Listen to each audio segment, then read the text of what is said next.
All right, now a very good morning to you and you. Welcome to another edition of the program this morning on ITV. We call it TMI, and of course it's your daily tonic, the program you need to watch and view every Monday, Tuesday, Wednesday, Thursday, and even Friday, the Pidgin English version of the program.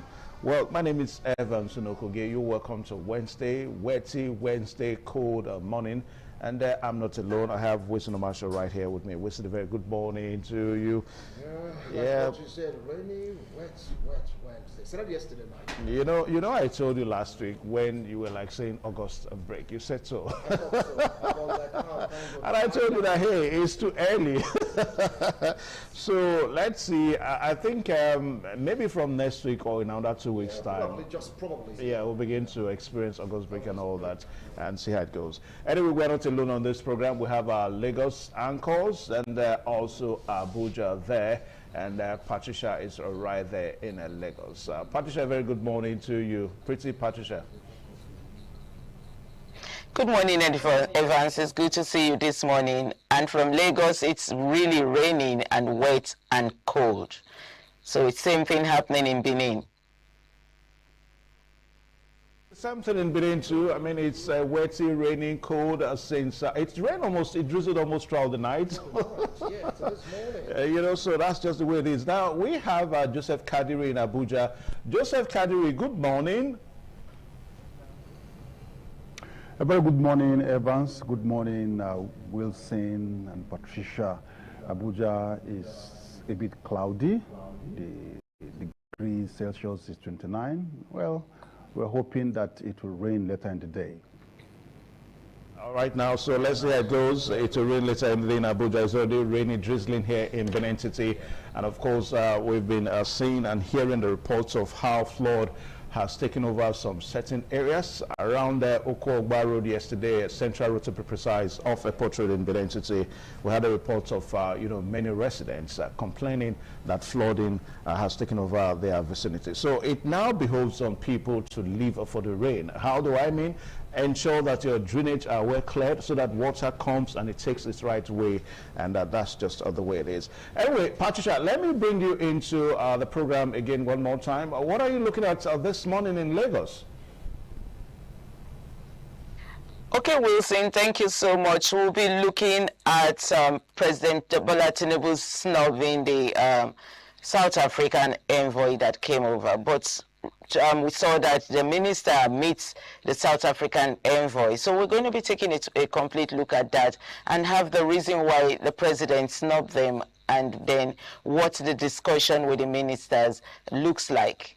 We hope it settles every xenophobic attack in South Africa on Nigerians, because very recently we also saw that some Nigerians were still being killed in South Africa, and that is not acceptable at all. So we'll see how the discussion goes and what comes out of it. That's what we'll be taking a look at from Lagos studio.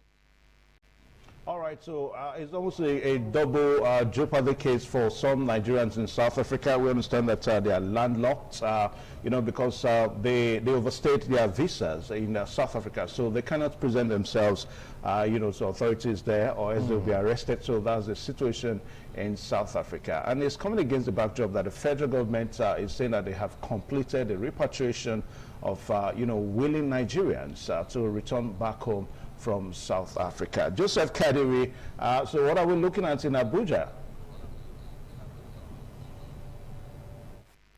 Issue of insecurity that has bedeviled Nigeria for close to 2 decades. It's what we shall be discussing. In the Northeast, the issue of terrorism; in the Northwest, the issue of kidnapping and banditry. You come to North Central, farmer headers clash. You go to Southeast, of course, the separatist issue, ESN, the South and some part of Southwest, violence and cultism is the order of the day. And if you go to the Niger Delta, crude oil theft.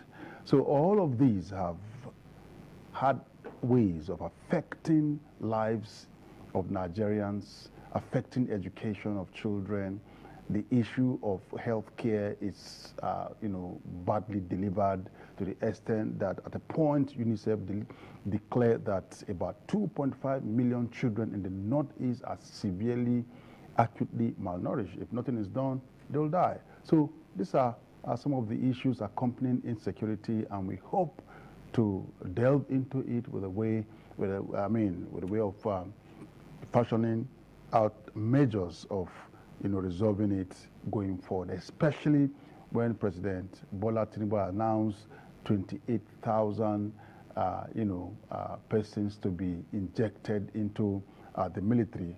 We'll also look at that and how that can cushion the effect of insecurity in Nigeria.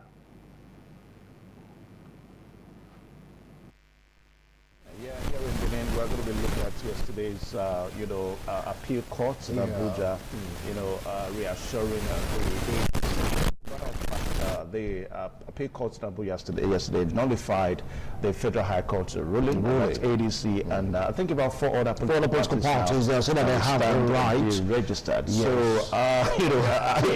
we have a body of that judgment, so we're going to be doing some justice to, what played out yesterday. Now, this flip-flop nature of, the political scenario, as we build up towards the presidential election, little wonder whether it's not going to be having a kind of a negative effect on these political parties. Well, right now, as it stands right now, it's like the ADC, the NDC, and all the political parties, they are happy in the sense that they have the right to have this particular stand of competing February come 2027. Well, that brings to mind what Alhaji Atiku Abubakar said. He said, look, election winners should not be declared by courts.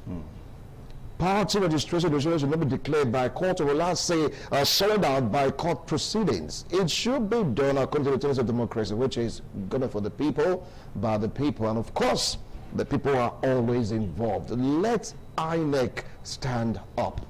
But the question now is, INEC should stand. Voters should come out and stand. With politicians really say yes to the conduct of the election by INEC, no matter whose ox is God, whether they win or they lose, accept the result the way it is. So I said, look, Alhaji, you're saying this because you want to fight for this particular position. Remember the other time, it was the one that's, sent matter to court that he wants justice. So how can you say that? We need to do A, as one time we are doing B or C. It's like this mixed potpourri of emotion in Nigerian political terrain that it's like for now we just cannot do without the input of the courts. Well, I think the last is not heard because it's only the appeal court that has given their verdicts. We just hope that the forum of legislators now that are pushing for the deregistration of these parties, they don't take this case to the Supreme Court. So even at that, we do not know whether the Supreme Court is going to uphold the judgment of the appellate court or give a different judgment. Just allow all parties to compete. Just let it be. Everybody if wishes were words, you can imagine what beggars would have done with it and all that. So it is left for the courts to actually tell us, not until this judgment comes from the Supreme Court. My advice to the ADC this morning is that they should keep themselves intact first, because this is not the last of the whole scenario. Anyway, we're going to be doing some discussions on that this morning from our Benin Center as the program goes on this morning on ITV. We'll take a short pause now. We'll bring the corporate trainer, Nusakai, so that he prepares you for your day. My name is Evan Sudokogi. A very good morning.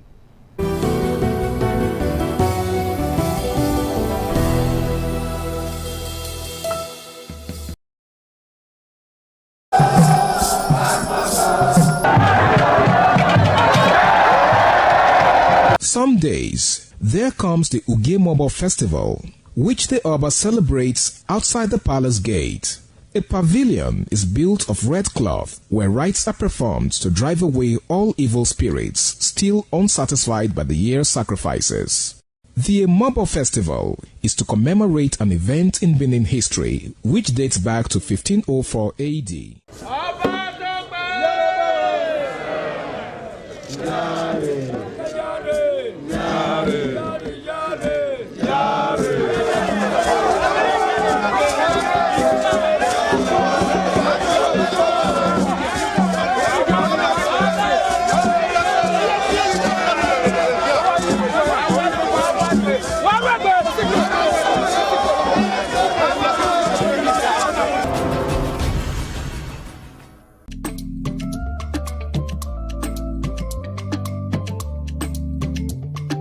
the man went out to bring in thugs to come and beat her. Yeah. In a situation like that, do you think women would have seen that and still want to speak? Really, we're talking That's about what I said. So when they bullied her, Yeah. if she's not bold enough, she will shut up. What is your advice for girls out there that are so desperate to be married? We women, we have to be really intentional about our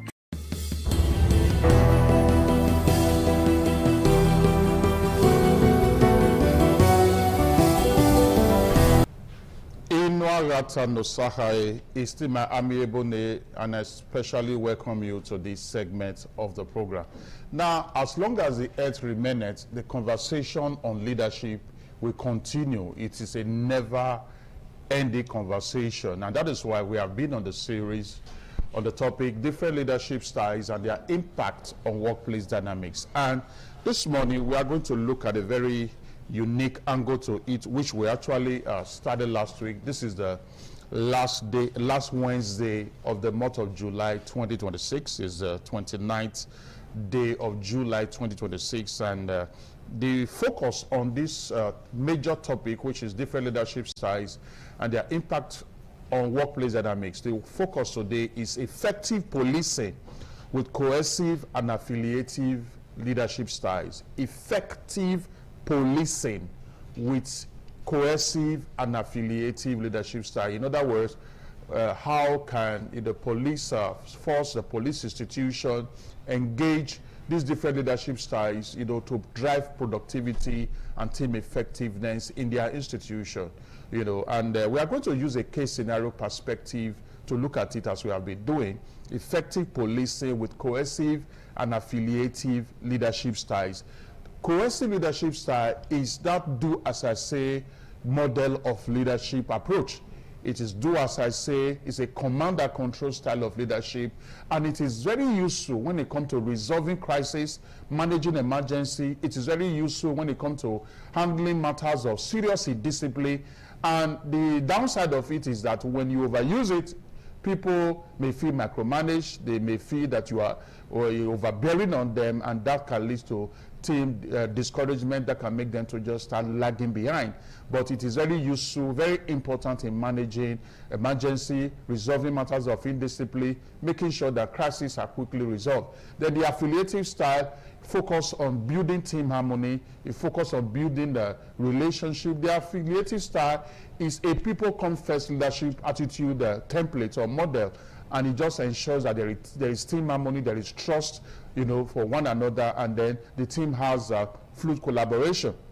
Like I said, the case scenario we are looking at this morning is effective policing with cohesive and affiliative leadership style, which I have just explained, the cohesive and affiliative leadership style. We are going to see how a police area commander engage the cohesive and affiliative leadership style, to manage a team issue in his command, in the area command where, he, oversee. And it is very important we take, look at it. The knowledge we are going to glean from this case scenario is very useful across board in different leadership sphere. And for those of you that are police officers, paramilitary and the likes, just pay close attention. There is a lot for you to take away from this case scenario in driving team effectiveness and leadership productivity. Effective policing with cohesive and affiliative leadership styles. A newly posted police area commander assumed duty in an area command facing a disturbing security challenge. Within a few weeks, reports revealed that some officers were frequently absent from their assigned duty posts. Response to emergency calls was slow, and allegations of unprofessional conduct were damaging public confidence. Intelligence also suggested that criminal groups were taking advantage of these operational weaknesses to carry out robberies and violent attacks. Now, this is where the area commander brought in the cohesive leadership style, which is the do as I say kind of leadership model for resolving crises and managing matters of serious indiscipline. Recognizing the urgency of the situation, the area commander initially adopted a cohesive leadership style. A firm directive was issued that every officer must report promptly for duty, comply strictly with operational procedures, and maintain professional conduct at all times. Supervisors were instructed to carry out daily inspections, while absenteeism, negligence, and misconduct attracted immediate disciplinary measures in accordance with established police regulations. Emergency patrol schedules were reorganized, and officers were informed that failure to perform assigned responsibility would have serious consequences. That is applying the cohesive leadership style, the do-as-I-say leadership model and template for resolving crises, managing matters of serious indiscipline, and being able to use that to make sure that ugly situations are arrested, just like the area commander in this particular police command did. Within a short period, discipline improved, patrol visibility increased, and response times became faster. That is the cohesive leadership style, helping to manage and resolve the situation. Now, after applying the cohesive leadership style, the area commander in this particular police command moved into the affiliative leadership style, which is the leadership style that ensures there is team harmony, there is trust, which ensures that, people's well-being and people's emotional, psychological safety is seriously taken into consideration and, well managed. After stability had been restored, the area commander realized that discipline alone would not sustain long-term performance. The commander therefore introduced the affiliative leadership style to rebuild trust and strengthen teamwork. Regular meetings were held where officers were encouraged to express concerns affecting their welfare and operational effectiveness. Outstanding performances were publicly acknowledged, while officers who had demonstrated commitment during the difficult period received commendation. Team building activities and mentoring sessions were also organized to improve relationships among personnel and reinforce a shared commitment to professional policing.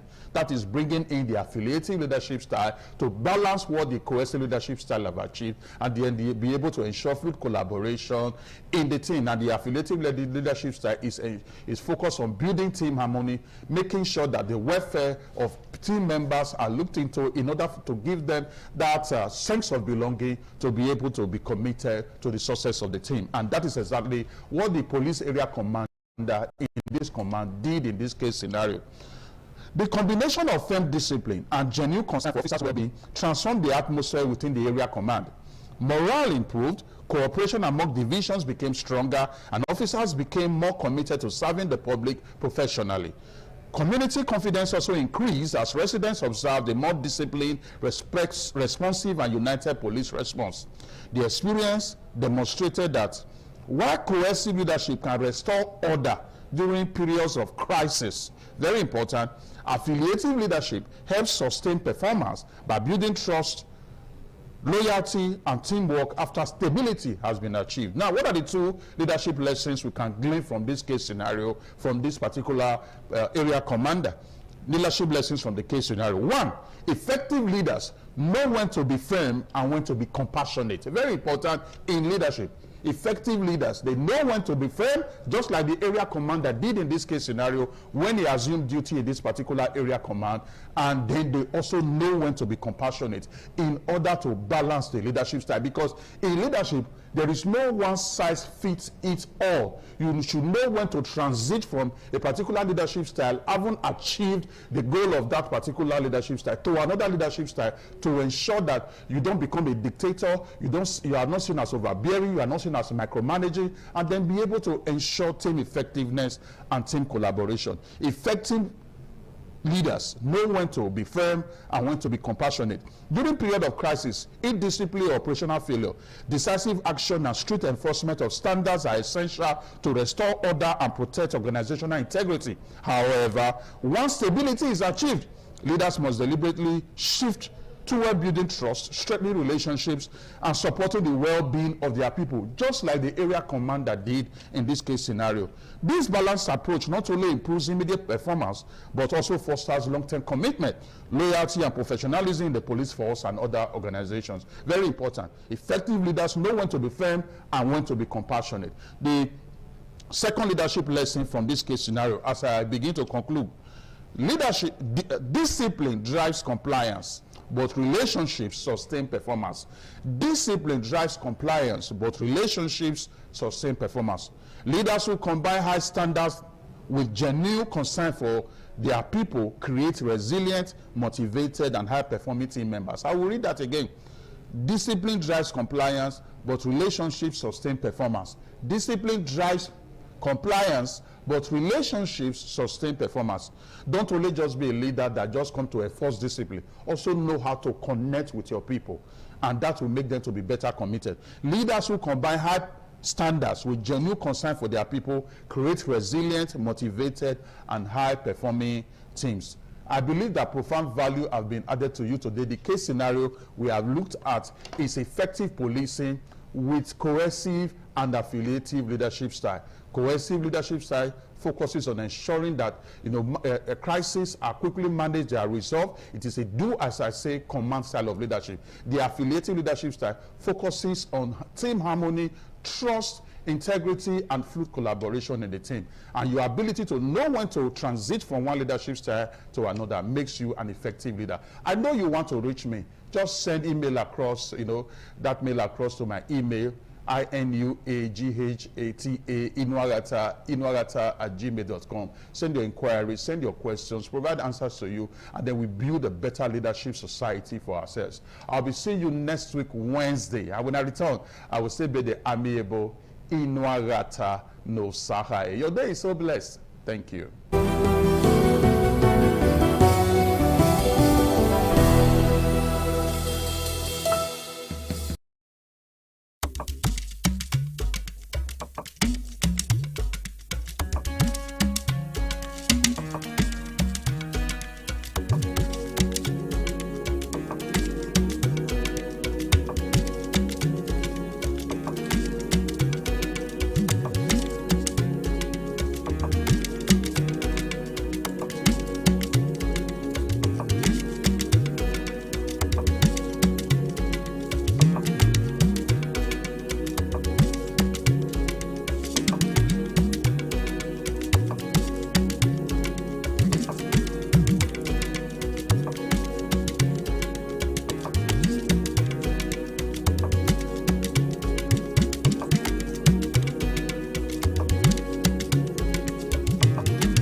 Hello, good morning, and welcome to our newspaper headlines review from our Lagos studio. But we're going to be going on a very quick short break. When we're back, we'll continue this discussion. Please stay.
Onwa is rich in culture and traditions. The people are a mixture of traditional worshippers, Muslims and Christians. Onwa is located at the northern part of Edo State. It consists of 2 local government areas, that is Onwa West and Onwa East. It has a total number of 13 clans and 21 political wards, according to National Population Commission 2006 census. The population of Onwa people is put together at 251,686. The people love tradition and culture. Historically, the people ancestors in deep quest to hand down on their future children a society of love and friendship.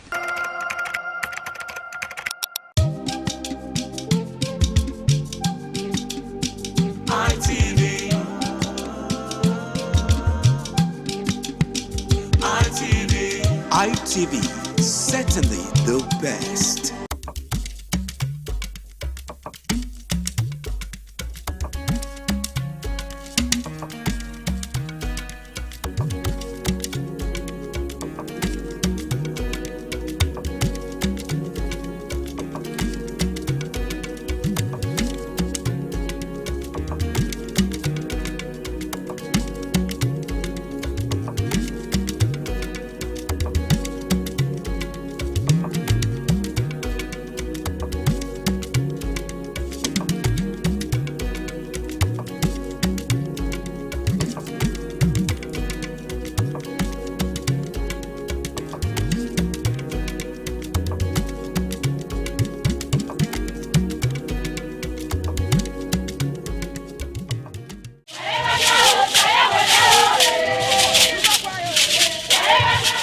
In a rare display of botanical brilliance, the palm tree defied natural norms, sprouting multiple branches that bear fruits. This rare occurrence has become a wonder to many, as experts are calling it a one-in-a-million phenomenon.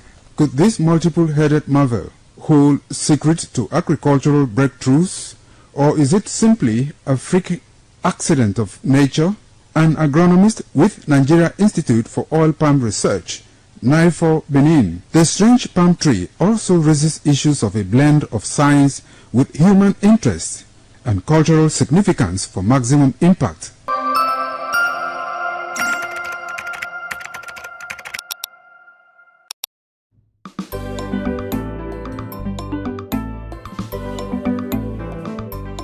Thank you very much for joining us on the program Healthy Living. What is the kidney? The kidney is an excretory organ in the body, which is for metabolism. Tuberculosis affects many organs in the body, but the common ones it usually affects is the lungs. Epilepsy is a neurological problem. Okay. It is an injury in the brain which causes someone to begin to convulse, to go into fits. It is curable, but the cure is a long-term thing. If you eat well and avoid those risk factors that will make your immunity to be down, then the risk of contracting tuberculosis will be reduced. If you're healthy, then you're wealthy.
The Ugewe is the final ceremony of the series of festivals. It is one of peace and lightheartedness, following the more solemn of the ritual year. Ugewe is the festival of the Ewe leaves, a symbol of good luck and joy. It is the most popular of all that heralds the dawn of a Benin New Year, new vow, newness of life and freshness of life, and a new hope for the future. In the evening, the Ewe leaves are presented to the Oba of Benin in grand style in a colorful ceremony. The Ihogbe Society, amidst singing and dancing, bring the sacred leaves that symbolize good luck, blessings, peace, and prosperity. Each of the senior members of the Ihogbe proceeds to give the sacred leaves directly to the Oba of Benin, and others put theirs at his feet.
Benin Cultural Dance, a unique dance and quality dance steps of the Benin people.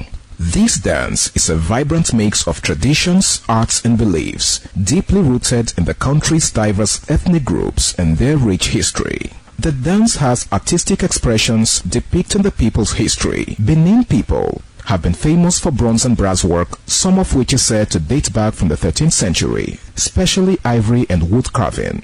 In Benin, the people dance to show respect, honor, dignity, which they honor. They dance to show royalty, as naids are seen in their numbers around their body depicting the symbol of kingship. The threat of global warming is real. You have seen the destruction of lives and property as a result of incessant flooding. Make the environment a conducive place for all to live in. Stop polluting the environment. Protect the environment today.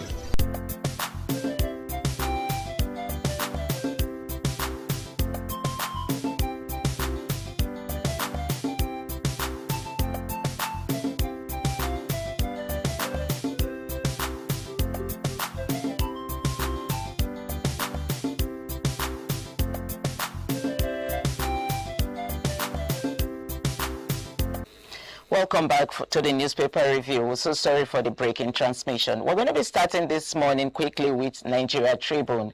And the major headlines on Nigeria Tribune says, South and Middle Belt leaders insist on South retaining presidency.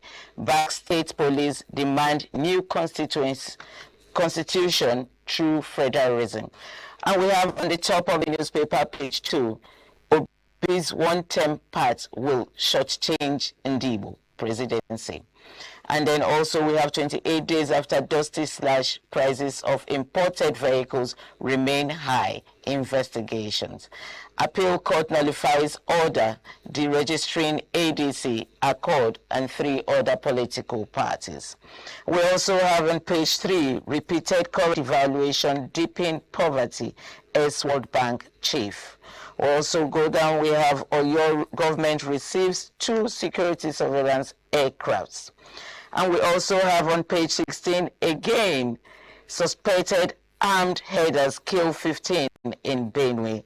And also in page 13, we have, we are stabilizing Nigeria, Tinubu tells Catholic bishops. Okay, we also move to page 23, where we have, we only sat for 4 terms in 7 months, Ondo Assembly members revealed. Doctor, let's quickly, I'm so sorry I didn't know Doctor is in Dr. Victor on the housing doctor. Good morning. Okay, so let's quickly go to the South Middle Belt leaders insisting on South retaining presidency. Well, it does appear now that it's becoming a trend. It's not in the Constitution, but for the purpose of equity, what they're arguing now is that whatever happens, the South must be able to serve out its term, because obviously that's what's happening in the North. We want to spend 8 years, and that's what happened in the why they had an angst against Jonathan, because I think Yar'Adua had not served out his full term, that Jonathan should not have gone for another term. So, but I mean, if he brings peace to the country, why not? But we'll just see. But at the end of the day, the voters will have to decide on who is the best candidate. Okay, so we also have page 22, where Obi's one-term path will shorten Ndibo from president. I think they also have a valid point. I mean, it's his decision. Every region wants to have a short power, and for one individual to serve one term, it's not fair to say. And the guy wants to run, but that's what I mean.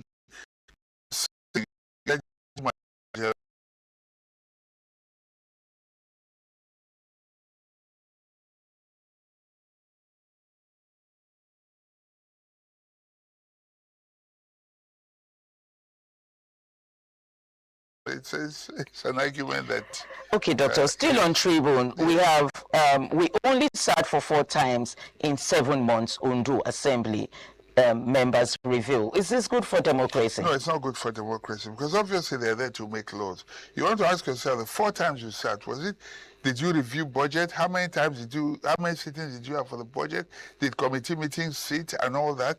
It's not healthy, but because at the end of the day, the executive that's supposed to be implemented, that's supposed to be checked, now appears to be the one that is both acting as executive and lawmaking arm of government, which is not very good for democracy at all.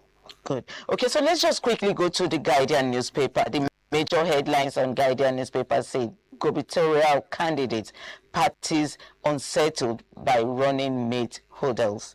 And then we go down to page 5. We have LASG moves to tighten safety standards for high-rise buildings. I mean, state government. Yes, it's hard time. We've seen a lot of buildings collapse in Lagos State. It's hard time. And so on page 30, we have federal government to spend 46 billion on Kano Airport runway construction. And also, we also have here where we saw that 2 surveillance aircrafts arrive in Ibadan to enhance statewide security. Let's quickly take this Ibadan issue. Do you think this aircraft will help in security issues? No, I think it's good because, note, it's called surveillance aircraft, which means a regular aircraft. It probably means that it has nighttime vision, which means even in the dark, it should be able to, through darkness and all that. It's healthy because when something happens, like what happened in Kaduna, immediately if you deploy the aircraft, it should be able to follow through. You can't carry a group of people and be anonymous or be hidden, And nighttime vision, it means also that they may have telescopic view. They can zero down to, a small area and actually see people moving. So it's good. It's an effort in the right direction for security. Okay, well, let's quickly go to the Daily Times. We're taking just one of the headlines. Yes. The major headline says, Tinubu orders manhunt, vows Kaduna killers will pay dearly. Have we not heard a lot of this in a very recent time? I like this. This is the kind of statement I want to hear from the president. Because if they did what they did in Oyo, I think it's only fair that Kaduna should get that kind of justice as well. Should get that kind as well. So it's a good one. They has given a marching order, and I expect it to be followed through. And those people should know that they cannot get a consequence for bad behavior, and that they cannot get away with impunity or with that kind of dastardly. Okay, daily indically, Doctor, we have the major headline: Nigerians' net liabilities hit $90.2 billion amid foreign capital boom. How good is this for us?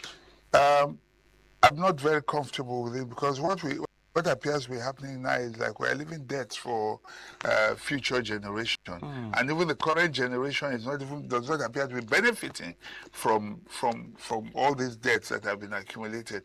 But above all, the biggest problem that we have is the currency devaluation, because you hear figures now, runway costing $40-something billion.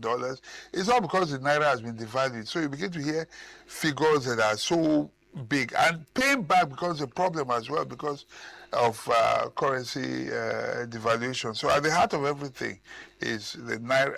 I think earlier in the road you read in one of the headlines where you talk about the World Bank itself, no less an organization, complaining about the continuous devaluation of the Naira. That if the World Bank and IMF, who would usually say to us the value of Naira, is now concerned about the constant devaluation of our Naira, then we're in trouble. Okay, Dr. Vanguard, the Vanguard newspaper, the major headline says deregistration of ADC orders was judicial rascality, appeal court. And then I'll also like us to look at kill amigo in Abuja, shoots wife. This is becoming too much. Let's start with the ADC, appeal court. Well, I'm glad that it's a court that is saying that about the judiciary. And I tend to agree as well, because when you do things like that, especially when it's time for election, you're just trying to create problems unnecessarily. And I'm glad that has been corrected. Let everyone go in there and let people just make their choices, Yeah. And then for the other story, the Army Colonel, may his soul rest in peace, and that of his wife or his family as well. However, I want to say that I don't think that this bandits pick and choose. The reason it looks like a big news, or we say a colonel killed, is because this is something that's happening to ordinary citizens. And I think all citizens are equal. It doesn't matter whether you're a general or you are an akara seller on the street. If every life should matter in this country. We talk about it because he's a military person. Again, I say may his soul rest in peace. But what has happened to him should not happen to any other Nigerian, not just because he's a military. Okay, let's move to the Punch newspaper, where we have the major headline: federal government overshoots borrowing limit as new debt reaches 12.62 trillion naira. Let's talk about the borrowing, Doctor. Yeah, people will argue that there's nothing wrong with borrowing. But I'm beginning to worry about this borrowing. Again, I'm concerned about our children and those yet unborn. Because all of this borrowing, if we're seeing the benefits, we would say, okay, fine, we're seeing what we're borrowing for. But subsidy has been removed, which was an argument before about where money was going to. Things that have been brought about. I don't understand where the borrowing is going. I don't see any serious infrastructure work going on.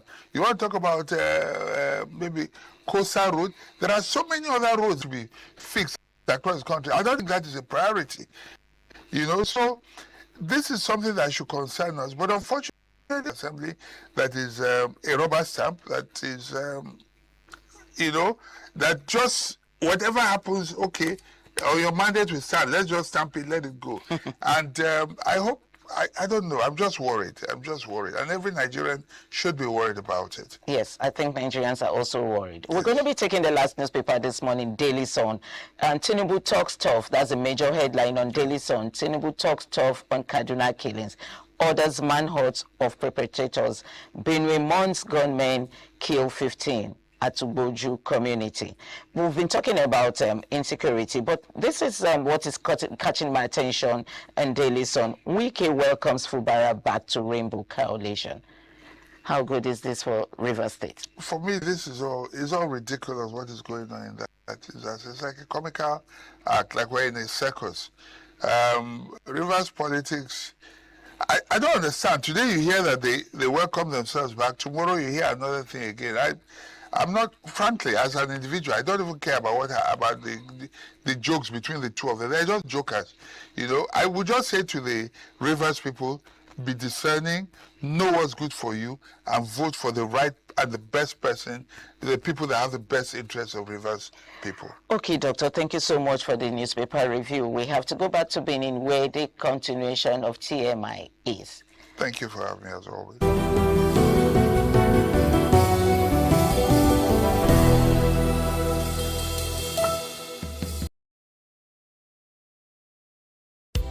The threat of global warming is real. You have seen the destruction of lives and property as a result of incessant flooding. Make the environment a conducive place for all to live in. Stop polluting the environment. Protect the environment today. This message is brought to you courtesy Independent Television and Radio.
Now, so good to have you back on the program this morning on ITV from Benin, and we're going to be taking the very first discussion segment of this morning from here, and we're looking at the deregistration of ADC and other 4 political parties, and of course re-registering them back now. So that's you know what we're going to be looking at. I mean, this the fallout of yesterday's judgment of the appeal court in Abuja that ruled that it nullifies the judgment of the Federal High Court in Abuja that ruled that ADC and these other 4 political parties cannot stand. And the parties that were involved, the ADC, the Action Alliance Accord, and of course the party Zenith Labour Party and Action People's Party.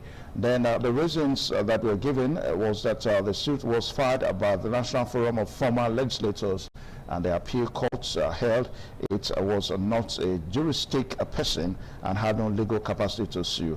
Then of course we also have the reason that has to do with that there was no competent suit before the trial court to justify the registration.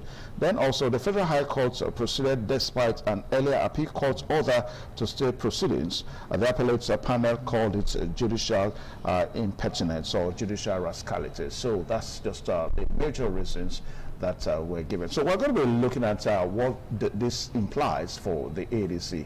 And joining us this morning, we have Mr. Kennedy Odio, who is the ADC chairman in Edo State. And also, we're expecting Kelly Obaloy into the program too. And the program goes on. All right, so Mr. Kennedy Odio, nice to have you on the program. Thank you, my brother. Good morning, Edo State. Good morning, Nigeria. This morning. Okay. Now, the registration and deregistration of the ADC has, been a major talking point, recently. Now, I remember about fortnight ago, we had you on this same issue and, relating to ADC. So, how do you react to this latest development? Yes. Yesterday it was on a certain mood for us as a party, though we have always known that that judgment of the Federal High Court registering our party cannot stand the test of time, because looking at the merit of the case, ADC has already surpassed and meet all the requirements to remain on the ballot. So for us, it was just a trial as a party that we know that we were certainly going to overcome those challenges. But yesterday, the court has made a pronouncement that for this first instance, the Federal High Court has no reason whatsoever to even entertain that matter, because even the people who filed the case against the ADC and four other political parties have no legal jurisdiction to have done so. So for us as a party, we welcome the judgment, and it's a welcome development for us. And we're happy. And Nigerians are also happy, because democracy thrives when there is a healthy competition. Right, so I have my co-anchor, Wilson Omasho, who's also here. Wilson. Comrade, some of the people of this judgment nullifying the first judgment of the Federal High Court will deepen this factionalism in your party. How true is this, knowing fully well that according to the former judgment, and I quote, David Mark-led faction, and right now it's like from this judgment nullifying the other judgment, he's back. None of these will deepen the division in your party. Not at all. It's a separate judgment. The other judgment that nullified the Congress and Convention, then barring INEC from recognizing the actions of David Mark-led faction of our party, is a separate suit entirely, which was an intra-party administration.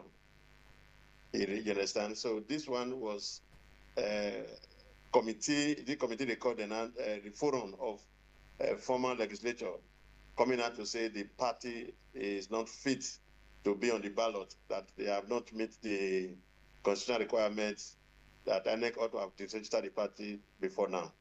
So that was the suit before the court. And the unanimous judgment yesterday says that every requirement by law for ADC to remain on the ballot and INEC registration is valid. We have won our election. We have even met the 25% requirement, and so on and so forth. So ADC as a party, we don't even have anything that has to do with the legislation to further deepen our crisis in factionalizing the party, not at all.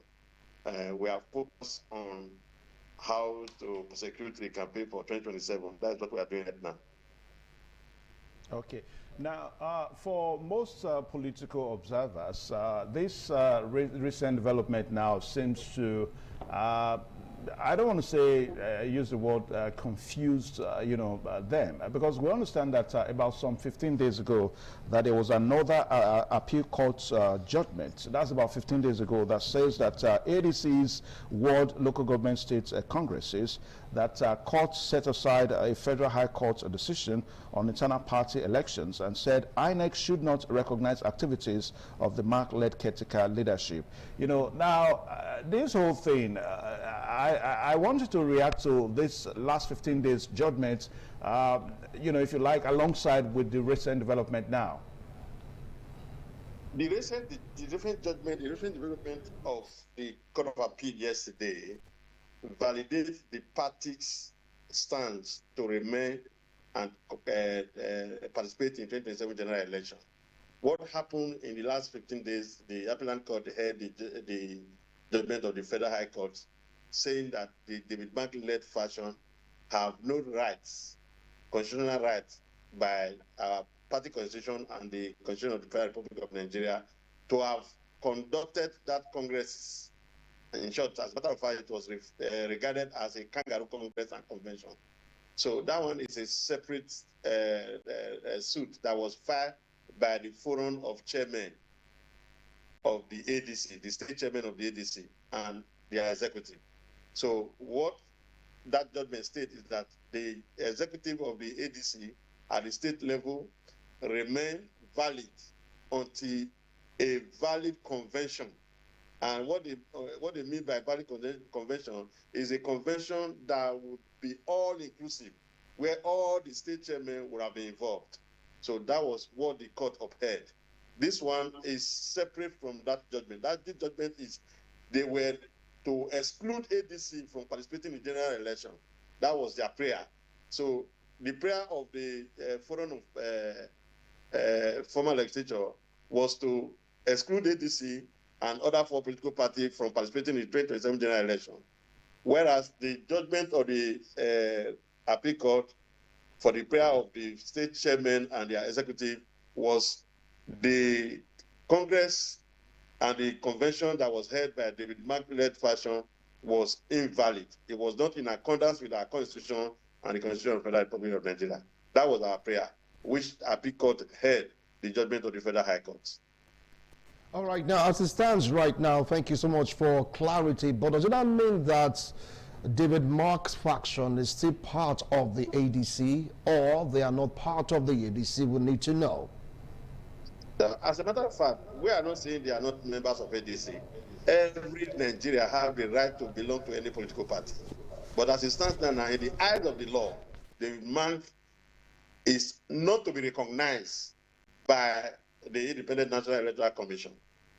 So they ought to recognize the Congress that was conducted by the state chairman after the court of the Federal High Court delivered a judgment mandating us to go ahead and conduct the Congress, which we have done. So that is the valid Congress that is before the INEC right now, and the eyes of the law. All right, now we understand that this case may proceed to the Senate because just to maybe complete the circle of legal issues around the ADC registration and all that. Now, does it bother the ADC that this position now is not a finality of the issue? It may get to the Supreme Court. How do you respond to that? Well, I had a matter that before the courts, the judge, as we know in Nigeria, they have the secret power to decide any matter that is before her. So for us, we pray that those that will be assigned to manage the affair of that judgment will come with the right frame of mind and look at the issue before her holistically and pronounce the right judgments. You know, justice must be fair, and justice must be seen that Nigerians are happy. You don't just deliver judgment that will be delivered simply because you want to deliver judgment. It will be seen in the eyes of the law, because the Supreme Court is the apex court, is a court of precedent. So whatever happens there will become a law in Nigeria. So for me, there's no fear whether ADC will still remain on the ballot. ADC certainly will stand out in that judgment by the grace of God. All right, now you just can't do politics in Nigeria without money. From what some pundits are saying, they are saying that the David Mark-led faction, you have the Alhaji Atiku Abubakar and some other big wig and money banks in that particular faction, since their own faction, so to speak, is not being favored in this judgment. Definitely there's going to be an implication when you talk about the financial muscle of the ADC. Do you feel that with the exemption, so to speak, or exclusion of the Mark-led faction, is it going to have an implication financially in terms of your campaigns and, of course, having a chance of coming out tops in the forthcoming election? You know, it just depends the way Nigeria look at who they want to become their president in Nigeria. When the obedience movement started in 2022, 2023, there was no financial muscle, quote unquote, but Nigeria queued behind him. So in the coming days, Nigeria will begin to see Alhaji Atiku Abubakar is not the only Nigeria that Nigeria has in mind to become their president. He has his followers, and our candidate also have his own followers. Every candidate that is going for this election have their followers, and everybody will be bringing on board and bringing to the table what they have for Nigeria in 2027 if elected. So for that, for now, we can't say how the pendulum is going to swing, but for me, I can tell you of it true. ADC has been registered in the heart of Nigerians, and our candidate, by the grace of God, after the final list is out, well, we believe that our candidate will do well, and Nigeria will be ready to queue behind him as well. Now your party is not united. Is that what you're saying right now? No, like I told you the last time we had this conversation, I said the talk for unity and for reconciliation is ongoing. We had a series of meetings after that judgment of the appeal court, and the talk is still ongoing. So by the grace of God, we believe we are going to unravel every mystery surrounding the challenges we have as a party. But the only thing that is constant is change. So there might be some changes in the coming days, and we also urge Nigerians to be patient with us as we begin to pass through these hurdles, and certainly we're going to come out of it strong, as a matter of fact. Now, the whole thing borders on time, because we're looking at an election time frame now, months run in less than, I think less than about 5 months, about 5 months ago for the presidential election, of course, the general election. And the position before now, the deregistration that the Federal High Court gave on ADC, some people say that it maybe kind of scatter the camp. Let me use the word now, scatter the camp of the ADC. Now, with this recent development now, looking at the time too, do you think that ADC as a party still has enough time to recoup and, you know, face this magnitude kind of election that we're talking about? Well, that can be in the media space that Nigeria people are talking about, that how we need to see it go. But for us as a family, we don't really see this as a challenge because, you know, a clash for value and clash for position and all of that is a normal thing in the political space. So all these are part of the processes leading to election. So that does not really weaken our position to come out strong in this election. So for us, all these things will be put behind us in no distance time. So we are strong. We are strong. President Bola Ahmed Tinubu as the candidate, and of course you go down to the NDC. If everything is done decent and of course in order, you have a Gregory Peter be as your candidate. And you kept on saying our candidate. Who is the candidate of the ADC? And if it's not the person that Nigerians are, like, hoping for him to be vis-a-vis Alhaji Atiku Abubakar, does he have the right to appeal the judgment? The Atiku Abubakar is not the party structure. Political party presents candidates of their choice. No candidate is independent. So we are not going to be seeing Alhaji Atiku Abubakar on the ballots. What we're going to see on the ballots on that day of the election is ADC and every other political party. So what we are selling is the ADC, and we are going to present our own candidates to Nigeria. And the manifesto and the programs that we are going to be presenting to Nigeria that will better the lives of Nigeria is what we are going to be selling. So whether President Bola Tinubu, Obi, and every other political party, it's not going to be three horse race as you can imagine right now. So many things is going to happen before election. There are so many things that will unfold before election that will make you see that Nigerians have a divergent views going for this election 2027. So it's going to be an interesting time by the grace of God. The question, sir, who is your candidate? That was the question.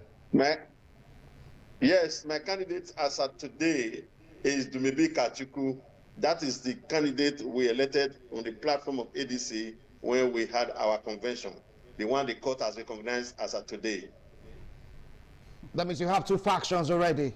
Please, Evans. All right, so let's... Not just two factions. There is another faction led by... We want you to respond.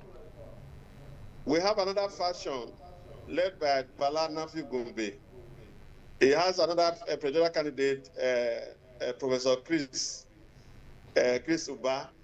So it's three factions right now. So at the end of the day, when the final list of the candidate will be out, we'll take a short so pause we now. know who is the candidate of the ADC. After which, when we return, we'll bring Kelly Ogbaloy, the former Labour Party chairman, and of course, chairman emeritus of the Labour Party, is on the standby. We'll be right back. Please stay tuned.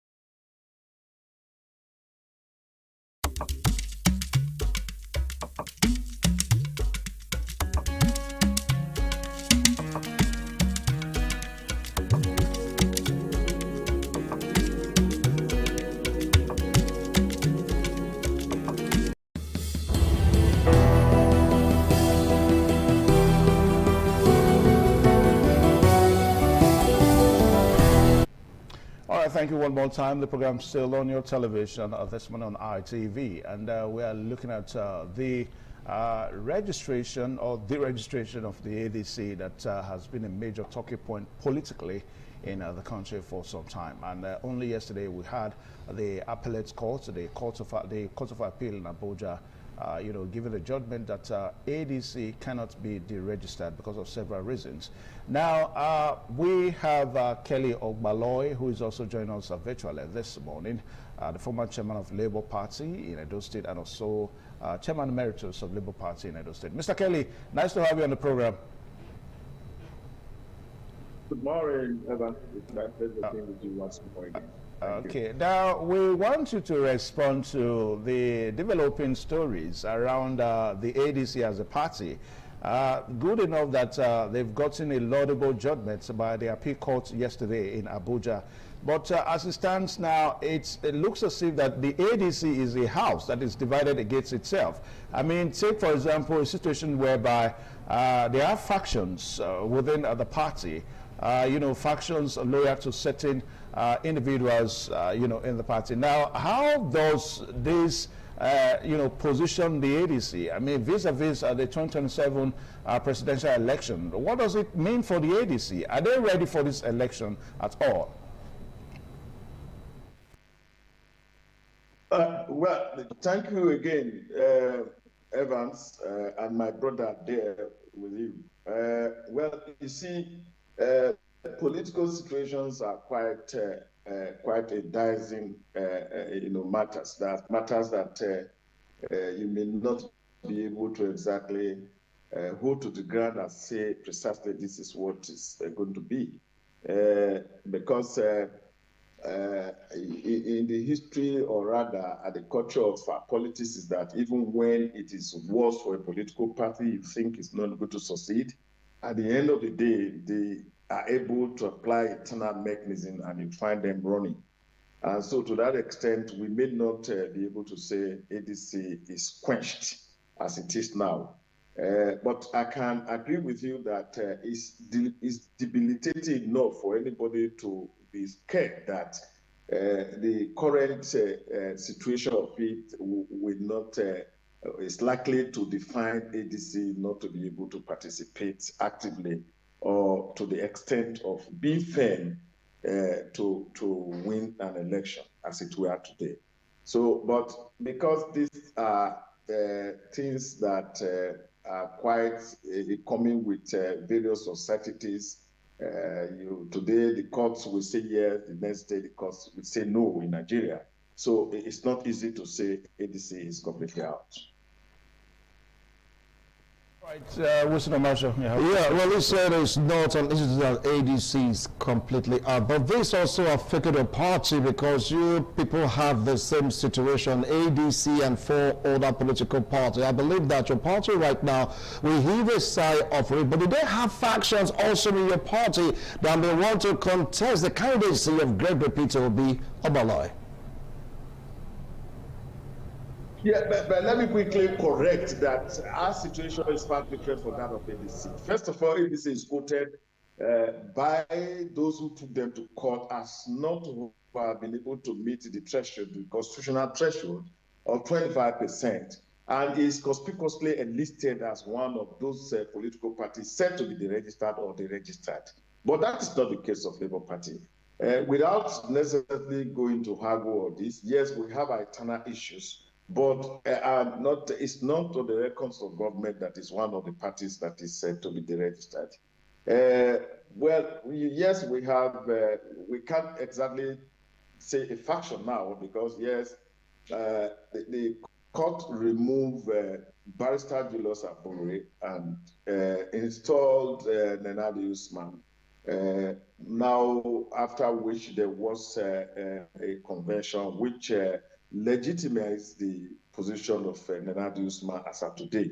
So when you say we have similar problems, I think that's not the correct situation. Or rather, thematically, we have a fight here, we have a fight there. Maybe that gives you a delivery to say we have similar problems, but we are not set to be deregistered.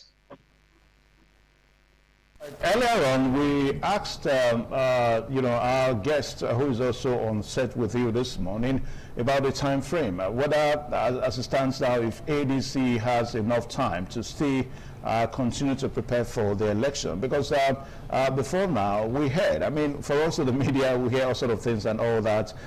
When the Federal High Court in Abuja, they registered ADC and other political parties, that was probably a bombshell in the camp of the ADC, a situation that made a lot of party members to leave the camp and went to other parties. So this current situation now is going to probably make them to return back, to the party. So this flip-flop nature of the situation that ADC has found itself, do you think ADC still has enough time to put themselves together, for next year's election? We also want to get your views on that, sir. Yeah, quite frankly, Evans, what is happening in ADC is sufficient to unsettle anyone.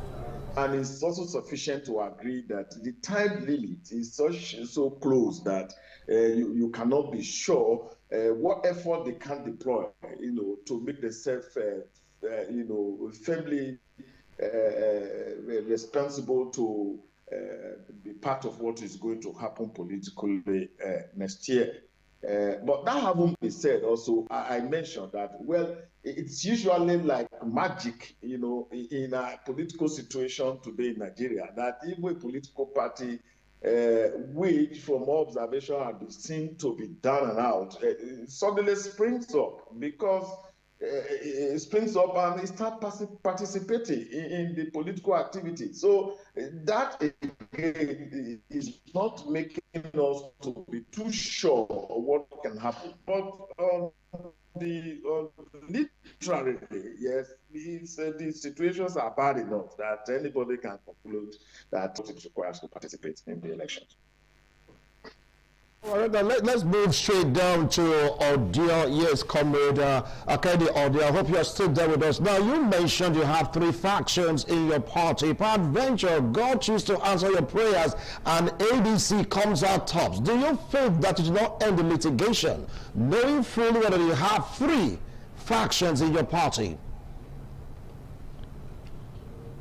Yes, like I said when the final list of the candidates by the umpire will be out, then ADC will become one. Except those who are not party members or that has the interest of a particular candidate in their heart to say, this is the reason why I'm following the party. Political party, every political party have their issues, and they also have their way of resolving their issues. Just like my brother said, Comrade Kelly Obalo, political party crisis can be resolved within the shortest time you can imagine, depending on the negotiating power that is available. So what we are facing as a party right now is value class. And like I said, we are going to overcome them in no distance time because the talks are ongoing. You know, like the one we have in our faction that says, this is the constitutional way of doing things. We want it to be done in this order. And the court has ruled in that same direction. Then the issue of legislation by the grace of God. Let me read out some of the reactions. Then probably asked the question why the chairman of your own faction has not reacted to this judgment. Now, the reactions, Article Media Office called the judgment a landmark judgment and a boost for democracy.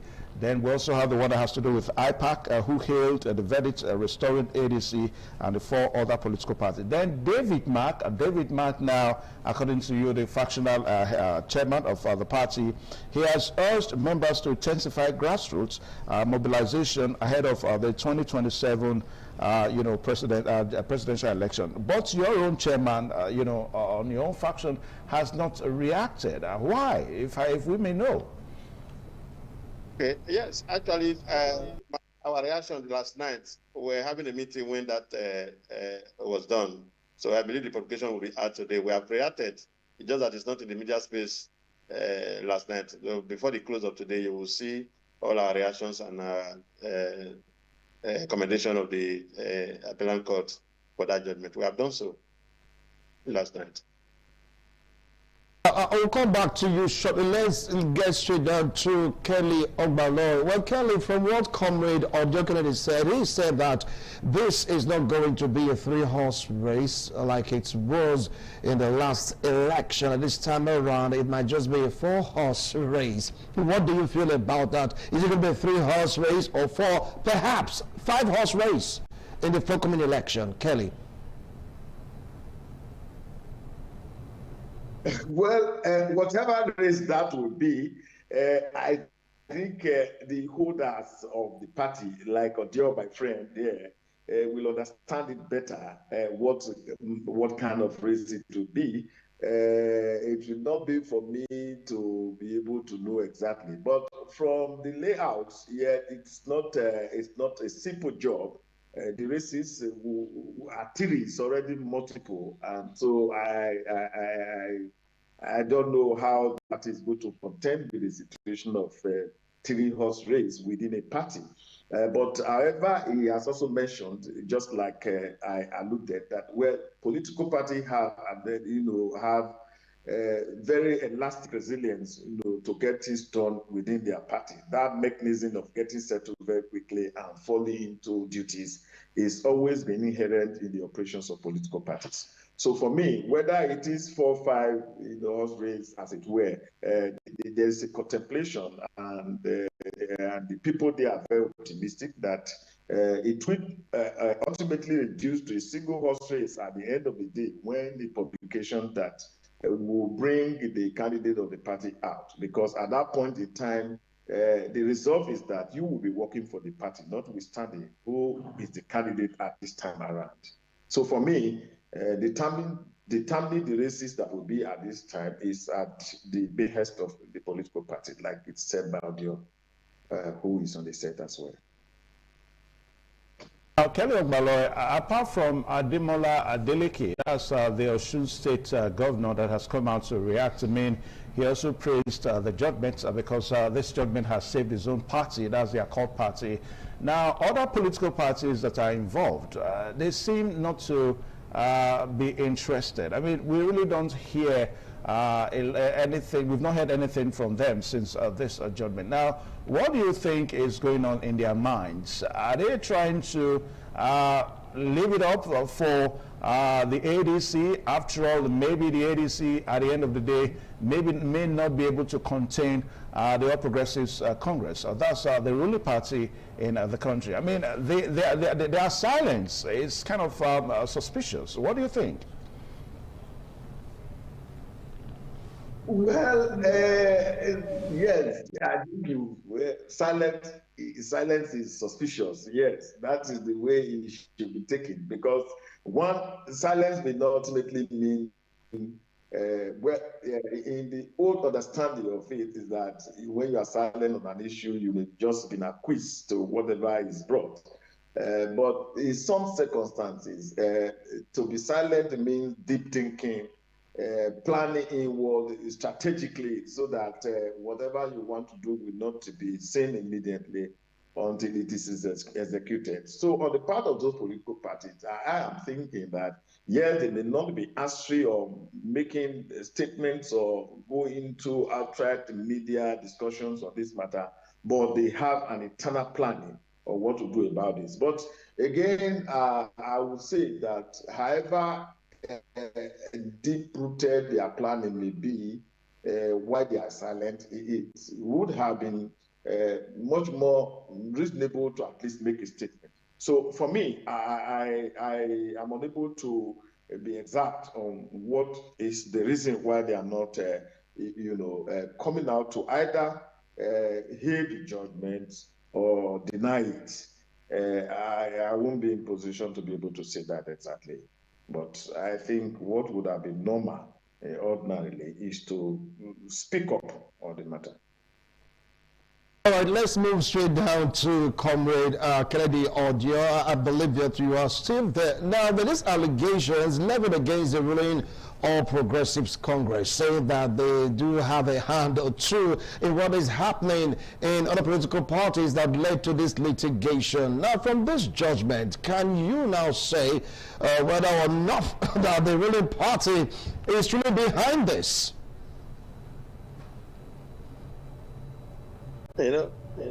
Accusing the ruling party for eternal woes and is a norm in the political system, the political party. So it's part of the propaganda made by some political party. But what has happened yesterday has also vindicated the ruling party from being infiltrated into the party. But the situation where we saw the FGF, Fagbemi joining in that suit was a concern to us as a political party. So somebody of that nature should not be entangled in such a scramble of other political parties, having been a cabinet and a card-carrying member of a political party that is in power.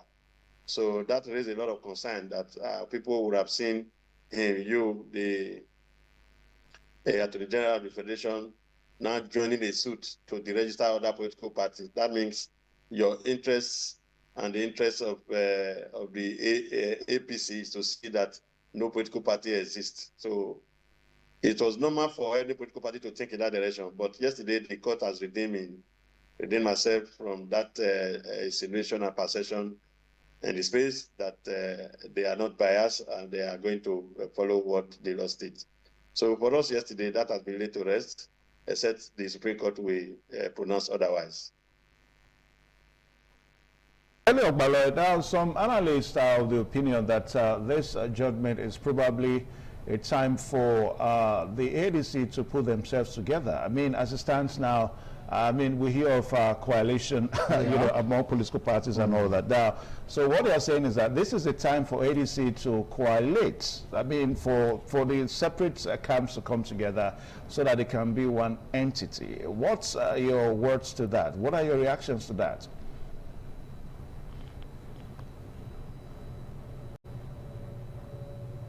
Kelly Ogbaloy.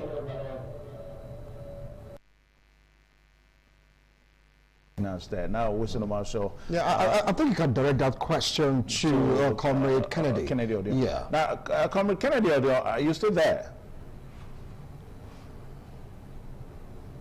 Comrade Kennedy Audio. Okay, I think we having, you know, we'll just get back to that. Now, Wilson Marshall, so like what we're trying to say, I think it's also time for the ADC to coalesce. Okay. You know, I believe Kennedy is about to answer your question. Kennedy, you back there? Yes, I'm here. Yes, it's about time for we as a party, because Nigeria are actually looking up to us for a healthy competition. We as a political party, we are also concerned and worried about the situations of our party right now, because it is not healthy for us, because a house that is divided against itself, as they say, cannot stand. So we are doing everything within our reach right now to see how we can actually put ourselves together and lay all the differences to rest and come out strong, because Nigeria still have hope in us. Because when I saw the jubilation across board yesterday, it was obvious that people still believe that ADC has all it takes to actually answer the questions of Nigeria. So for us as a party is for we to quickly take advantage of the euphoria of the judgment of yesterday and make amend. Because like I always say, let those who think, quote unquote, that they are up there, let them come down from their high horses and respect the rule of law and come down to a level where we can actually have a common ground to strike a balance. Because that's what is important right now. Because if you check the political narrative, Nigeria want to see alternative. So I think ADC supposed to be that alternative to Nigeria. So for us, we want all our leaders to see this as an opportunity to unite ourselves again and come out strong. So we are doing everything within our reach. Currently, I am in Abuja right now. These are some of the reasons why I'm here. So by the grace of God, in the coming days, Nigeria will be hearing good news from ADC. That is not Uhuru yet for the ADC.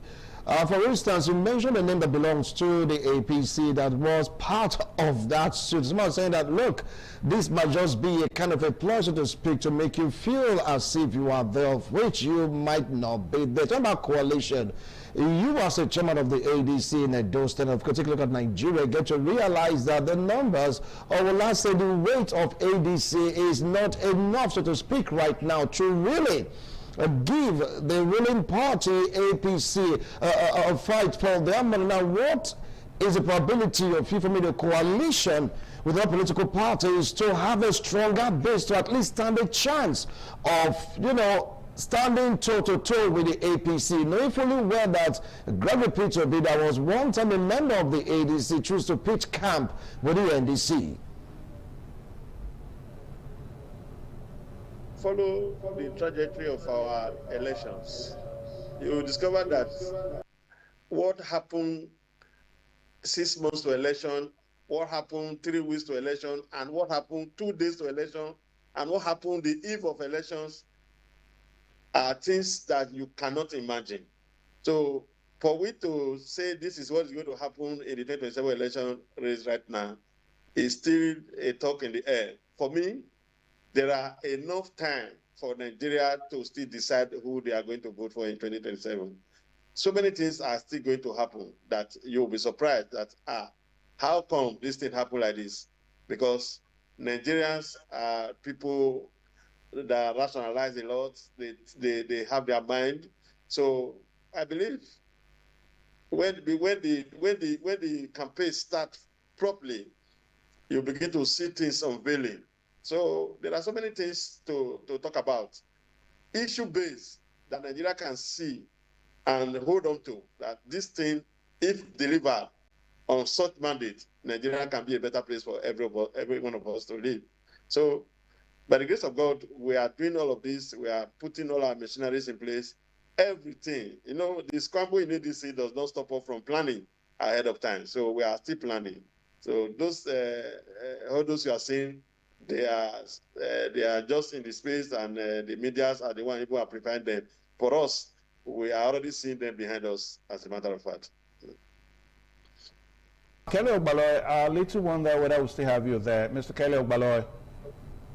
Yeah, I'm back. I had a small issue with network, and I think I managed to get back. Well, let's try to hear Kelly Ogbaloy now. Kelly Ogbaloy, you still there? Yes, I'm here. Okay, now, I want you to look at the expression. Well, I know you are not a lawyer, but at times when we, look at these expressions at times, we also begin to try to explain them in our own words and probably see how they don't reoccur. I mean, the expression of judicial rascality, judicial impertinence, those were the two expressions that the appeal court gave yesterday. Now, those words were used, against the Federal High Court because for the appeal court, there was a ruling before that ordered the Federal Court to stay, that ordered the party to stay execution, or that ordered the Federal High Court to stay execution.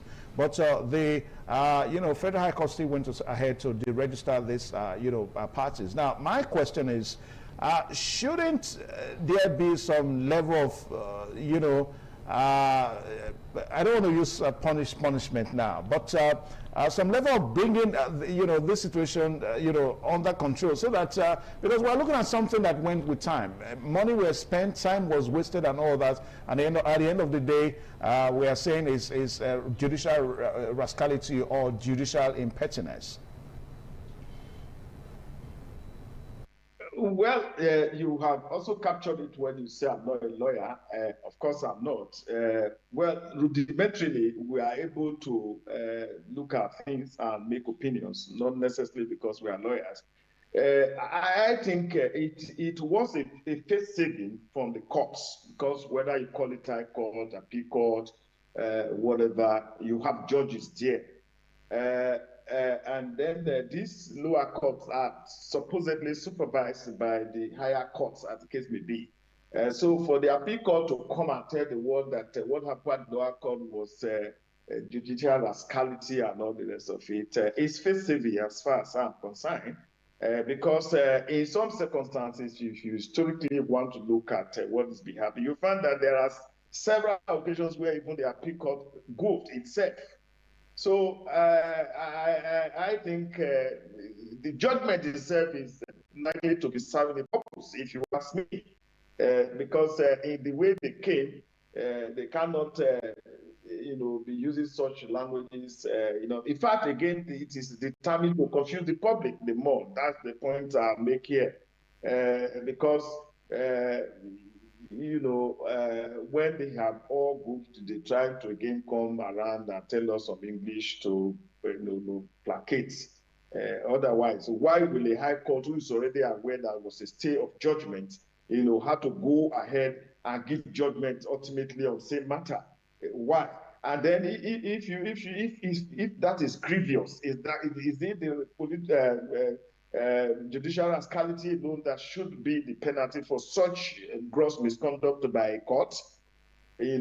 So I'm saying that they are one in one, and they are deceiving the public, the courts especially. This is my view.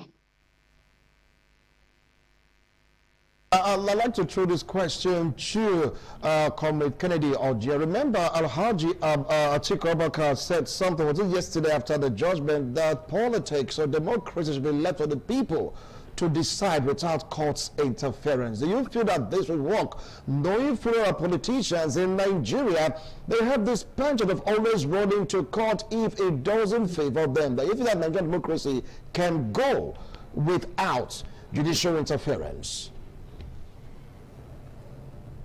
The people demand the statement is credited to has also gone to court to challenge the outcome of an election before. So the people will always have their say. So when they are not satisfied, judiciary is the common ground for we to redress or seek redress of any outcome of political crisis. So for anybody to say that election or political activity should be led for the people, not the judiciary, there will always be a class of value. Human beings are always right in their own eyes. So it takes the judicial intervention for the correct interpretation to be made. So judiciary for me is a grant to correct what the average politician would not want to see happen to them. So for us, the judiciary will always be there to correct every abnormalities in the process. So, well, judiciary, if judiciary is not there, we as a common people, the oppression will be too much. They can interpret the constitution of the party to their own favor. You see somebody who did not participate in the primary, you see his name being registered in the INEC portal. So what do you make all of this? So there is no politician that wants anything against him himself. So everybody wants to have their way in every activity and every action. So it takes the judiciary to correct these abnormalities in the process. So judiciary still remains the common ground to correct the abnormalities of political parties. All right, now, Kelly Ogbalo, the very last question. I mean, millions of people are watching this program right away. We started by introducing you as Chairman Emeritus of Labour Party in Edo State. Well, this may not be connected, but for the purpose of the fact that we're talking about politics, a lot of persons want to hear, I mean, from you, what is the position of Labour Party in Edo State today? Well, quite it's apt that you ask this question. I will tell you very clearly that the position of the party in Edo State is in a terrible mess. As of today in Edo State, you cannot exactly identify who is the chairman of the party in Edo State. However, the national is scrambling to see how it can put things together and give a proper executive establishment to Labour Party in Edo State. But let me quickly say, these quagmires are not particularly, being Labour Party Edo State. It's happening in 19 states because the Congress is ordered by Nenadi Usman Invesco in Abuja was marked with gross irregularity, with persons unknown to this party trying to take it over by force and by coup, whichever way. And so those who have been in this Labour Party as far back as this many years, who developed it to the level when Obi came in 2022, had said no to those anomalies. And so the situation of Labour Party in Edo State is not a good one. Gentlemen, I think we have to draw the conclusion of this discussion this morning. Gentlemen, I want to say very big thank you. Kelly Ogbalo, the former chairman of Labour Party and chairman emeritus of Labour Party in Edo State, and also Kennedy Ojio, the factional chairman of ADC in Edo State. Thank you so much for joining us. Now, we understand that costs were awarded against the plaintiffs, the forum of former legislators in Nigeria that took the case to court. So I would just hope and pray that they'll be able to pay the costs. Now, they have the money. They have the money. Cost go to? Does it go to the courts, or it goes to the ADC now? Well, it goes to Well, as if we're wasting the time of the court. Of course, you go to the court, and of course, there's some also for the ADC, but all the same, these guys, they have the money. Don't pity them, they know what they are doing. All right, so we'll take a short pause now, and we'll make preparations to join Lagos, where we have our discussion next. Be stay tuned.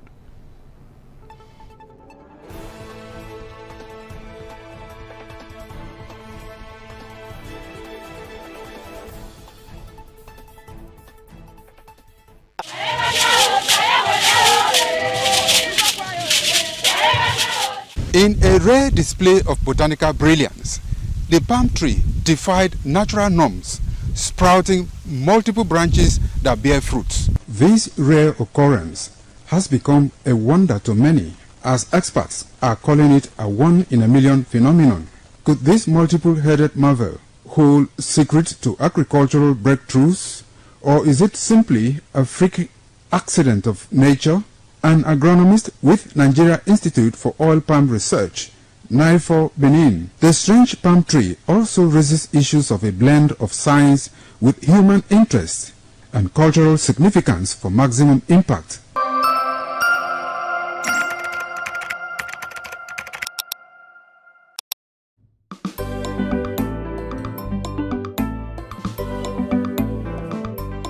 Thank you very much for joining us on the program Healthy Living. What is the kidney? The kidney is an excretory organ in the body, which is for metabolism. Tuberculosis affects many organs in the body, but the common ones it usually affects is the lungs. Epilepsy is a neurological problem. Okay. It is an injury in the brain which causes someone to begin to convulse, to go into fits. It is curable, but the cure is a long-term thing. If you eat well and avoid those risk factors that will make your immunity to be down, then the risk of contracting tuberculosis will be reduced. If you're healthy, then you're wealthy.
Hello and welcome back. Welcome to our Lagos for the continuation of This Morning on ITV. Uremu Gabriels. This morning I have Dr. Victor Hi in the studio to co-anchor with me. I'm very pleased here with me this morning. Doctor? Good morning. It's good to see you again. Always a pleasure. Okay, so we also, as usual, one of our guests in the house, in family now, we have the new year, new vow, newness of life and freshness of life, and a new hope for the future. In the evening, the Ewe leaves are presented to the Oba of Benin in grand style in a colorful ceremony. The Ihogbe Society, amidst singing and dancing, bring the sacred leaves that symbolize good luck, blessings, peace, and prosperity. Each of the senior members of the Ihogbe proceeds to give the sacred leaves directly to the Oba of Benin, and others put theirs at his feet.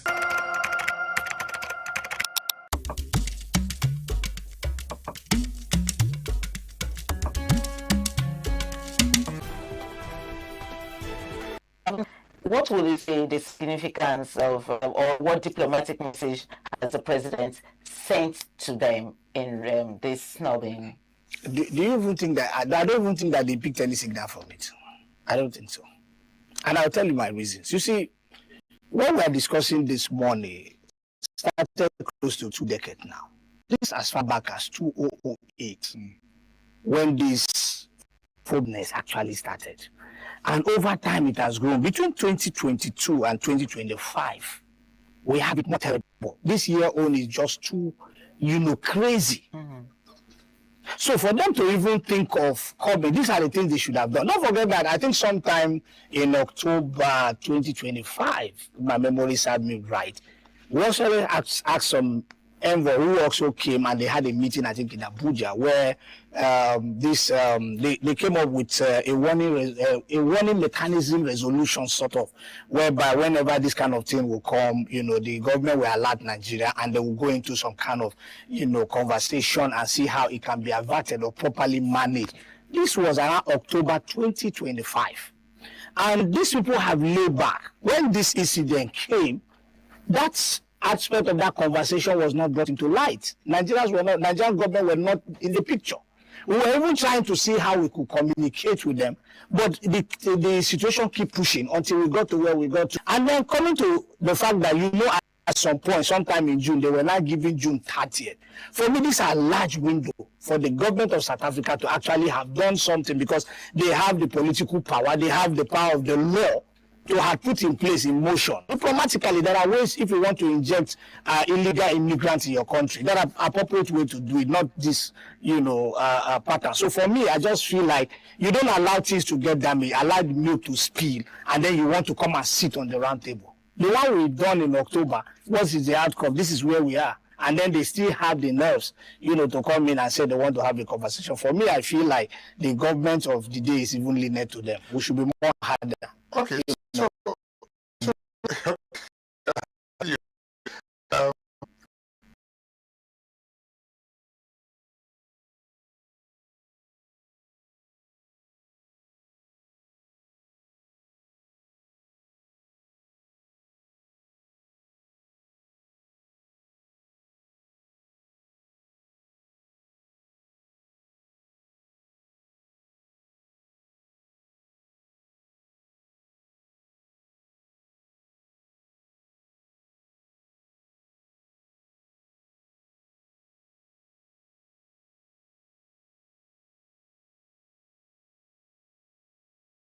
they should speak to the whole world to tell us otherwise. They profit indirectly or directly in this mess. How? Because if they don't profit, they would have kicked against it. When you are giving 30th, don't forget that this thing is a target for it.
No, we have the videos, circulating.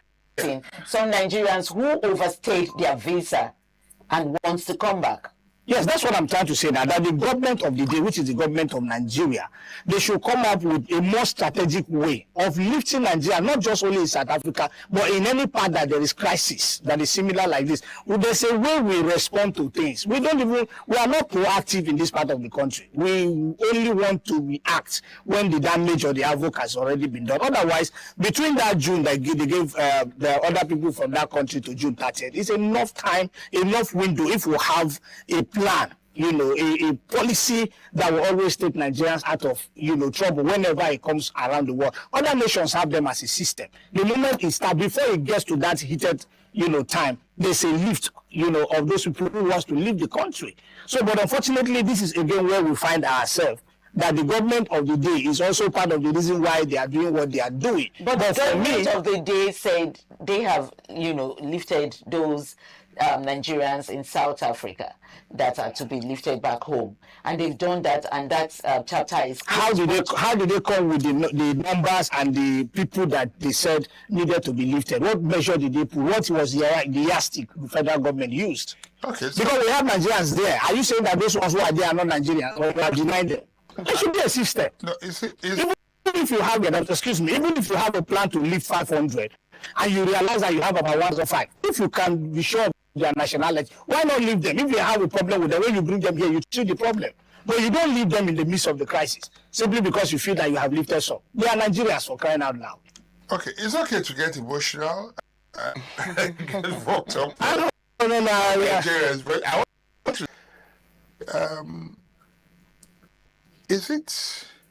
Do the South Africans not have a right to feel the way they feel when they have said, go back and fix your country?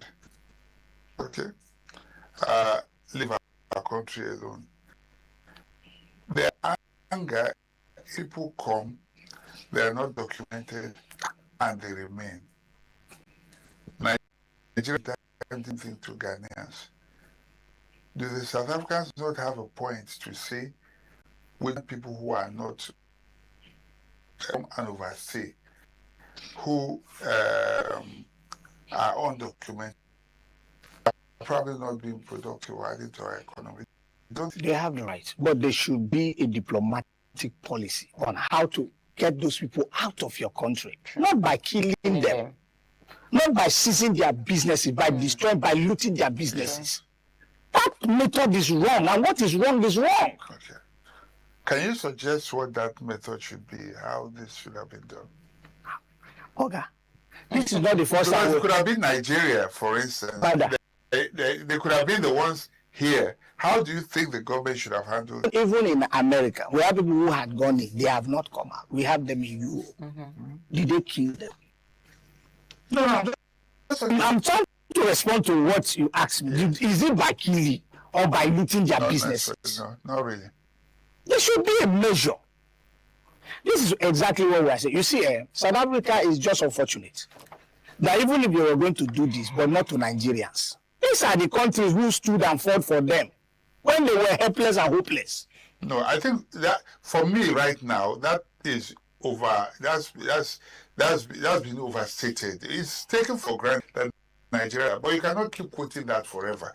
The point that I'm saying is, these people are now in this country. They are constituting, some are constituting a nuisance, not just Nigerians. Some people there, you find them in crimes, you find that they are undocumented, and it's creating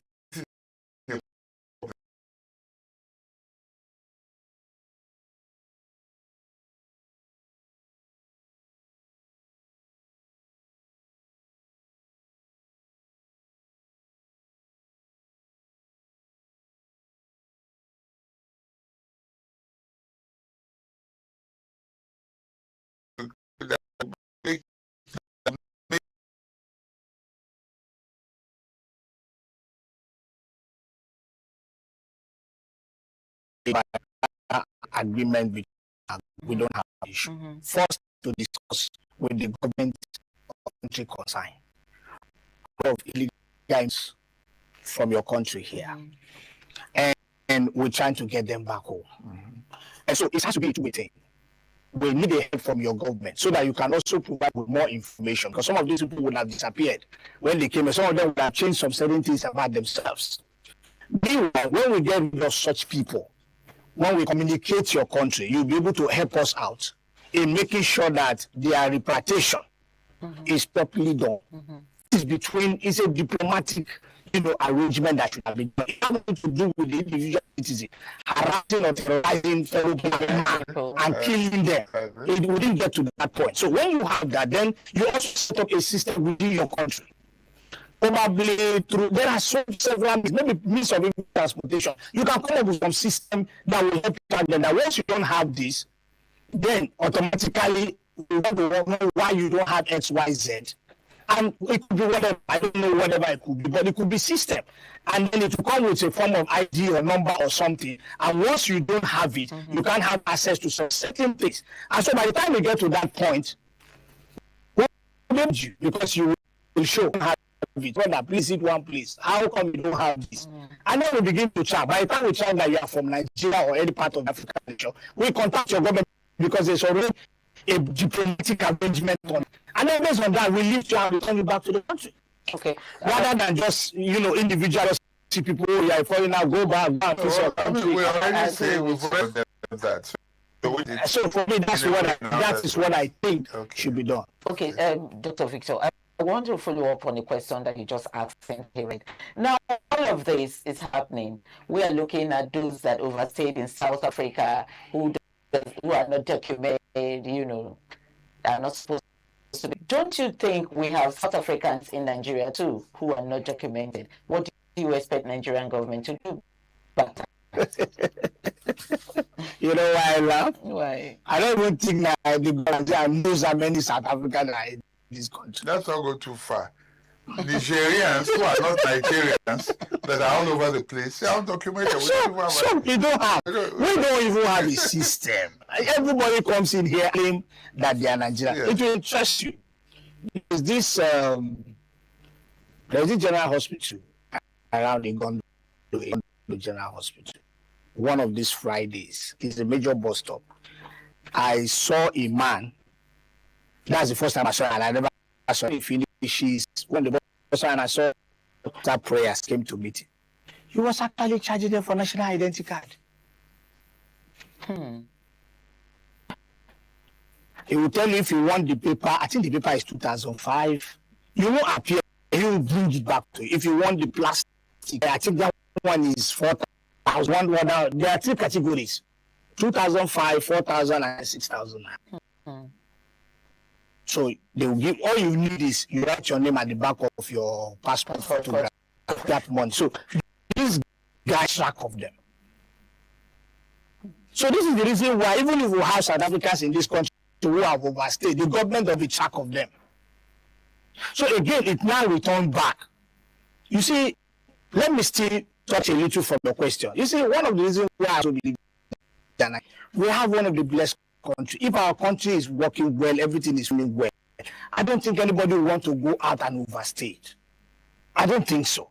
So the system collapse. So it is the system collapse that is even resulting to all this. Otherwise, how will you see somebody who wants to kill you and he tells you that he will kill you after 30th of June and you say you are not a tree? But the only reason is that you would have weighed the risk. That it's better I'm killing this country than I stay alive in my country. And when you get to that point, when you begin to choose death over a life in your country, it shows that there's a lot that should be looked inward in the nation. So unfortunately, even as we speak, I don't think even President Bola Ahmed Tinubu knows the total numbers of Nigeria. You keep hearing over 200, and is that not even in the media? Either some people will say we are 200 plus, some people will say we are 230. Tomorrow they will hear 240 million. Why is it difficult for us to have a targeted number? Can't we do a census? The census is political in Nigeria. So this is the challenge. And if you are planning and you don't have an accurate number, that again is also another form of a problem. That's a big challenge. That's why even the Nigerian government said they want to plan, the plan cannot actually suit the figure because you are planning on an estimated number of people that you are not even sure what is. So it could be more and it could be less than that. But nobody knows it tomorrow. I want to add some bilateral ties. Okay. How should Nigeria balance protecting its citizens with maintaining strong bilateral ties? I don't know why I'm laughing this morning because you are asking me question that I'm trying to process quite a lot. You are talking about how do the Nigerian government have a relationship with their own citizens in the first place? How protective are we, even as Nigerians in Nigeria? What is the strong? Oh God, I don't want to go into security today because all of these things, we are the security of ourselves. Sort of the day had not even come up with a strong politics to protect within our country, not to talk about pushing a bilateral, protection side, the issue of the nation. I don't know how that's going to work. Okay, but for me, I feel I should start taking the life of every Nigerian. The government, should start taking the life of every Nigerian seriously. By the time we start putting value on every life and see that every life counts, then we can now begin to talk about strong measure. But until that point, no matter the measure they will put, it will not be as strong as we expected because the value of life is still not respected the way it should, even within the country. Still on that question, just to maybe put it in perspective. She has asked about the balance. Nigeria and South Africa have a good on the business level where we're good, okay. At the AU level, we also have a good relationship as nations at that level. But of the citizens of the ground, particularly in South Africa, that's where an issue is. And so I feel your sentiment, but what we would like you to okay, without throwing the baby with the bathwater, how can we manage juggle this xenophobia? We don't want to throw the baby with the bathwater. How can we still maintain a good relationship with them? Remember, there's a snub now. That could be the beginning of another thing. But maintain this good relationship, but also make sure that our people are safe. How can the government balance it? How can they manage it? Communication, enlightenment campaign. Okay. You see, if my family and your family has, or I and you have a good relationship, the only way that relationship can continue is I have to communicate it properly to my family. The benefits of the mutual benefit of this relationship and how it affects them. Yes. So that the relationship will not just start with me and you. So the government has some business relationship. The citizens of South Africa do not know the extent of that business relationship and the mutual benefit of that relationship. Nigerians equally do the same. Yeah. We don't, as I'm speaking to you now, I don't think I even know the business we're actually even doing with the South Africans. I cannot import this one is what our government and this government is doing. So to me, I think education and it should be the driving force. So that this business this country are enjoying that is benefiting us, and if we decide to make trouble, we stand to lose even as a citizen, and this is how it's going to affect us at large. I think we'll begin to think twice before we step. I think again, the African continent has a problem with communication. Okay, let's go back to look at it. We saw them on video clips. Do you think the South African government managed it properly? For me, no, they did not. Because what I said to is that they have what it takes to stop it. The agitation was built by the day, particularly when I still remember before the 30th, they had of leaders were actually leading that. And what resulted to it at the end of the day is so for me, I believe that's why it was not properly managed, because they have politics for managing. And like I said, how do they have managed it? They would have policy. I wouldn't say, even if I'm foreigner now, that he has overstayed, am I supposed to harass him? I should call the appropriate authority. I should able to them. If there's also a system in which I can allow the immigration, I need to have a number to call. From the way we discussed, I discovered ABCD. It does not even have a document. But they don't have to really have to take him up on that because it's not my duty. I'm not trained to do that. So if I identify something and let the appropriate government comes into it, because it's possible that when thinking that you don't have a document, or probably you misplace it. So in the course of interaction, they'll be able to sort it out. But when we now leave it in the hand of our citizens, so now forgetting that your citizens are also in the Nigerians decide now and say, okay, let's also go after the South Africans. You know that the loss will not be what we are discussing now. So what the truth about the matter is that for me, I think it will be a proper way and a proper policy that if you see something, you say something, but you don't need to take laws into your hand. For me, I feel that the citizens of South Africa took laws into their hand because the government did not also come with. There was no some key made towards that agitation to show that if you do this, this is exactly or eventually what is going to do. So they have their feel. And like I said, don't forget this started 2008. So it has been over the time, so they understand how it comes in and goes out. Yeah, so that's just it. This 2008, I want to look at the issue of accountability now. I think that Abuja stands, as the president's stand, or Nigeria's stand, the diplomatic assurances from Pretoria are no longer sufficient without legally binding things. And delayed pacts, one of which you mentioned, like the early warning mechanisms. Do you think that it is a lack of trust on the commitment on the part of South Africa? I think so. Don't forget that Nigeria has also pushed for compensation, and up to still deliberating on it. So when you came, as they are here now, what did they come to discuss with us? The issue of warnings and you ignore. We're asking for compensation. You say you are still on it. And then you are coming for us to sit on the table. Where's the meeting ground? For me, it's not in the part of the South Africa for me. I feel, that's what I feel anyway. They are taking us for granted. Talk about taking for granted. Okay. Well, just this, sorry, please. The issue of taking for granted. Do you think that by sending their minister not to come and meet the president? That's what I'm saying. You know, does it show what South Africans think about this, how seriously they take it? Or do you think that Ramaphosa should have met with our president at that level?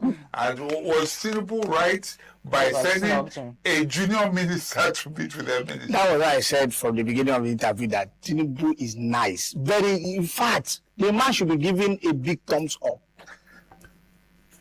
In a country like Nigeria, which is the giant of Africa, they are sending a minister in such a sensitive matter like this.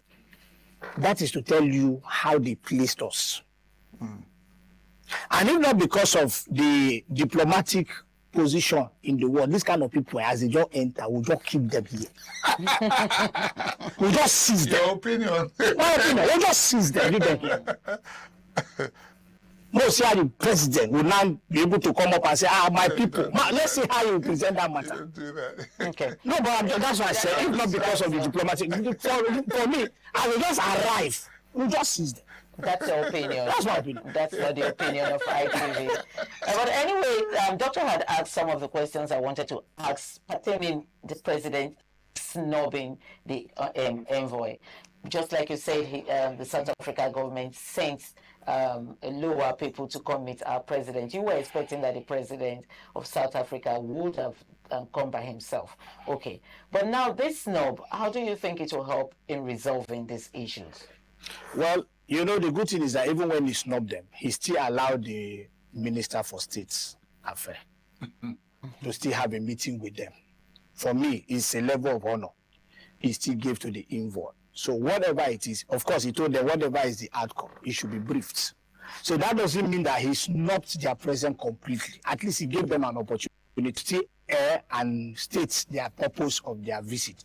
So it is in the content of what they came with that I think it will now determine the direction the president will navigate to. So for me, I'm not prior to whatever is discussed as I speak here now. I don't know what was the conversation. But the snubbing for me, I think it sends a message that this is supposed to be the high and the mighty conversation. But since you have decided to make it this way, let me also keep the equal so that they can have that conversation. And then whatever comes out of the conversation as the president will now determine whether to go. Yes, both of them will be. So they will now know whether they need to now see or they need to leave it at that level. So for me, the president has done well by, taking it that way. That's why I say if it is me, it would have been the other way around. But thank God it's not me. It's somebody who is more educated or more enlightened and more diplomatic in managing the situation. Me, I wouldn't have been able to around the presidency who advise. But again, it's getting more interesting. Now, if you notice, Ghana snubbed them as well, or refused to receive them. When Ramaphosa was requesting for audience, I don't know if they've met finally now. Not that both presidents have not met anyway. And other African presidents have begun to treat South Africa like, I don't know how to put it now. Some are even blocking their borders against them. What do you think are the long-term or the implications of what South African government's reaction? What do you think the implications are for their relationship with the rest of Africa and their neighbors and the world? Okay, at this point, I would like to say that despite the behavior of the South Africans, we are still brothers. But you see, because we are brothers, does not mean that sometimes treat you in such a way that you should come back to your senses. So I feel that the African nation can do more. Close their borders. Probably when you start telling on them, they will not realize what they were doing against other African nations. They were themselves on the foot. And I think that's the why people like the Ghana president or the Ghanaians themselves refuse them from entering. That doesn't mean that now, but we are also trying to send a message. So Nigeria should also try to send the same message to them. And I think that is what the president did, snubbing the invoice that came. We are just trying to send a message. That doesn't mean that we have caught up and denied them from being brothers. But they should understand the implication of what they have done, particularly the citizens. See, there is no country that is designed to be an island. Every country needs each other because there are things that the input that other countries not make for yourself. But if you now feel that everybody has to go and fix their country citizens, and then the foreigners have left, they are in charge of it, they will let you know that you cannot survive alone. No country can survive alone. Talking about surviving alone, what impact could these developments have on trade and investment? In South Africa or here in Nigeria? Both countries. Well, Nigeria will continue to try because it's only one. The problem at South Africa have created is that too many people are going to cook food to have them. How do you mean? They have more enemies. If you have 20 nations that you have probably 20 nations are against you. It's different for somebody who has a problem with one nation and is friend with 19. So that's the case of Nigeria. So it's only the South Africans that for now we have this xenophobia issues with. That will affect our business, whatever. We have relationship with others. And South Africa has to deal with so many. They have to deal with options.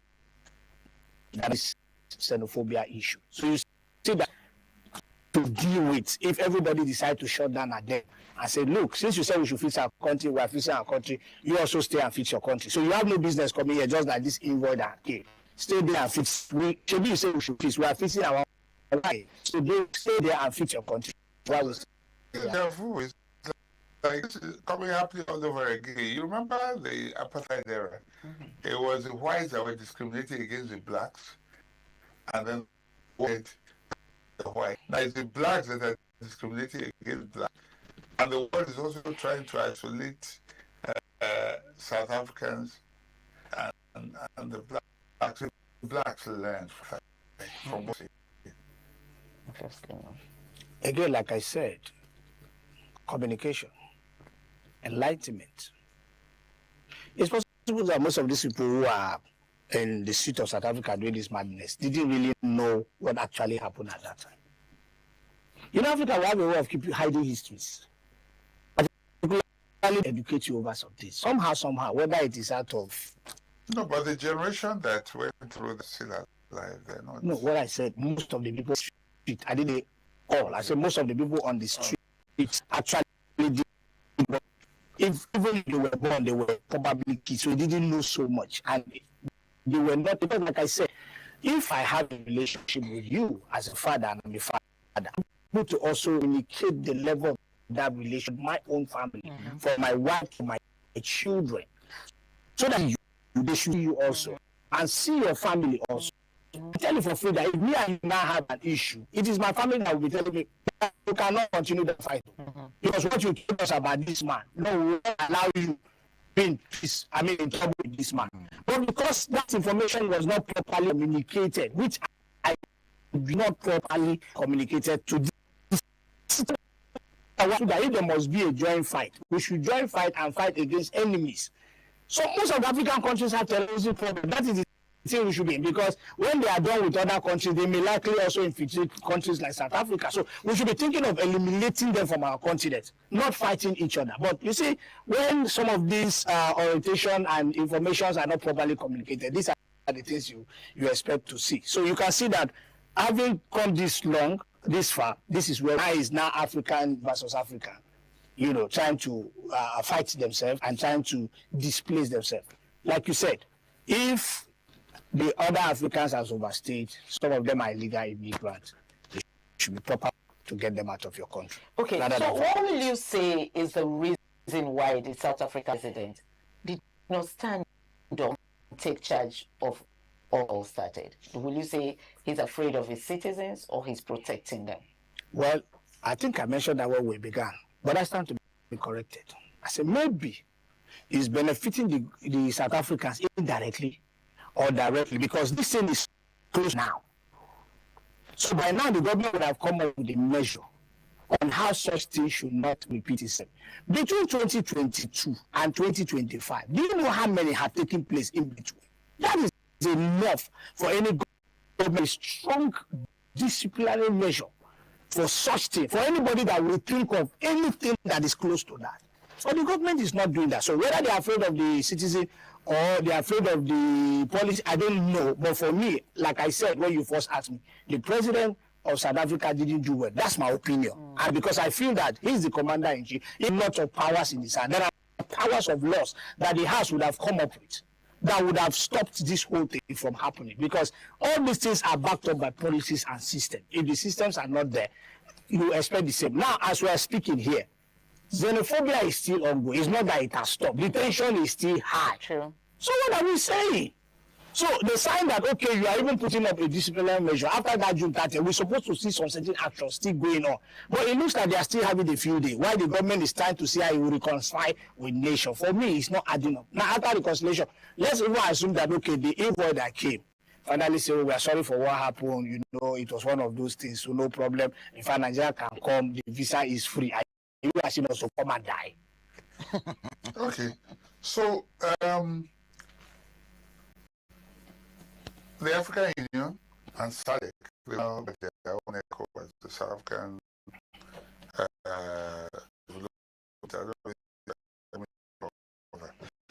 SADC. And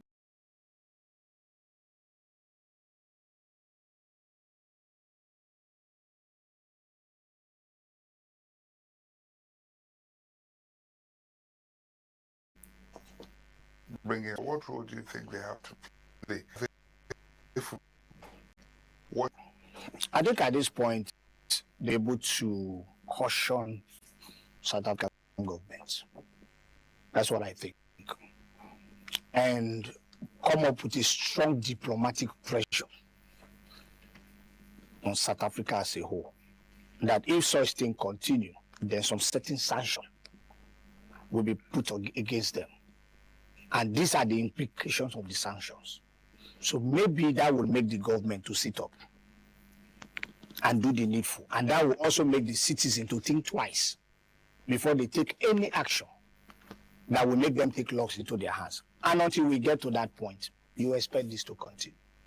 So for me, there should be a strong diplomatic pressure that this body should to put on the South African government as a whole, making them see that, look, every life counts. And Africans are brothers. So you cannot just wake up and start killing your brother because he did what is wrong.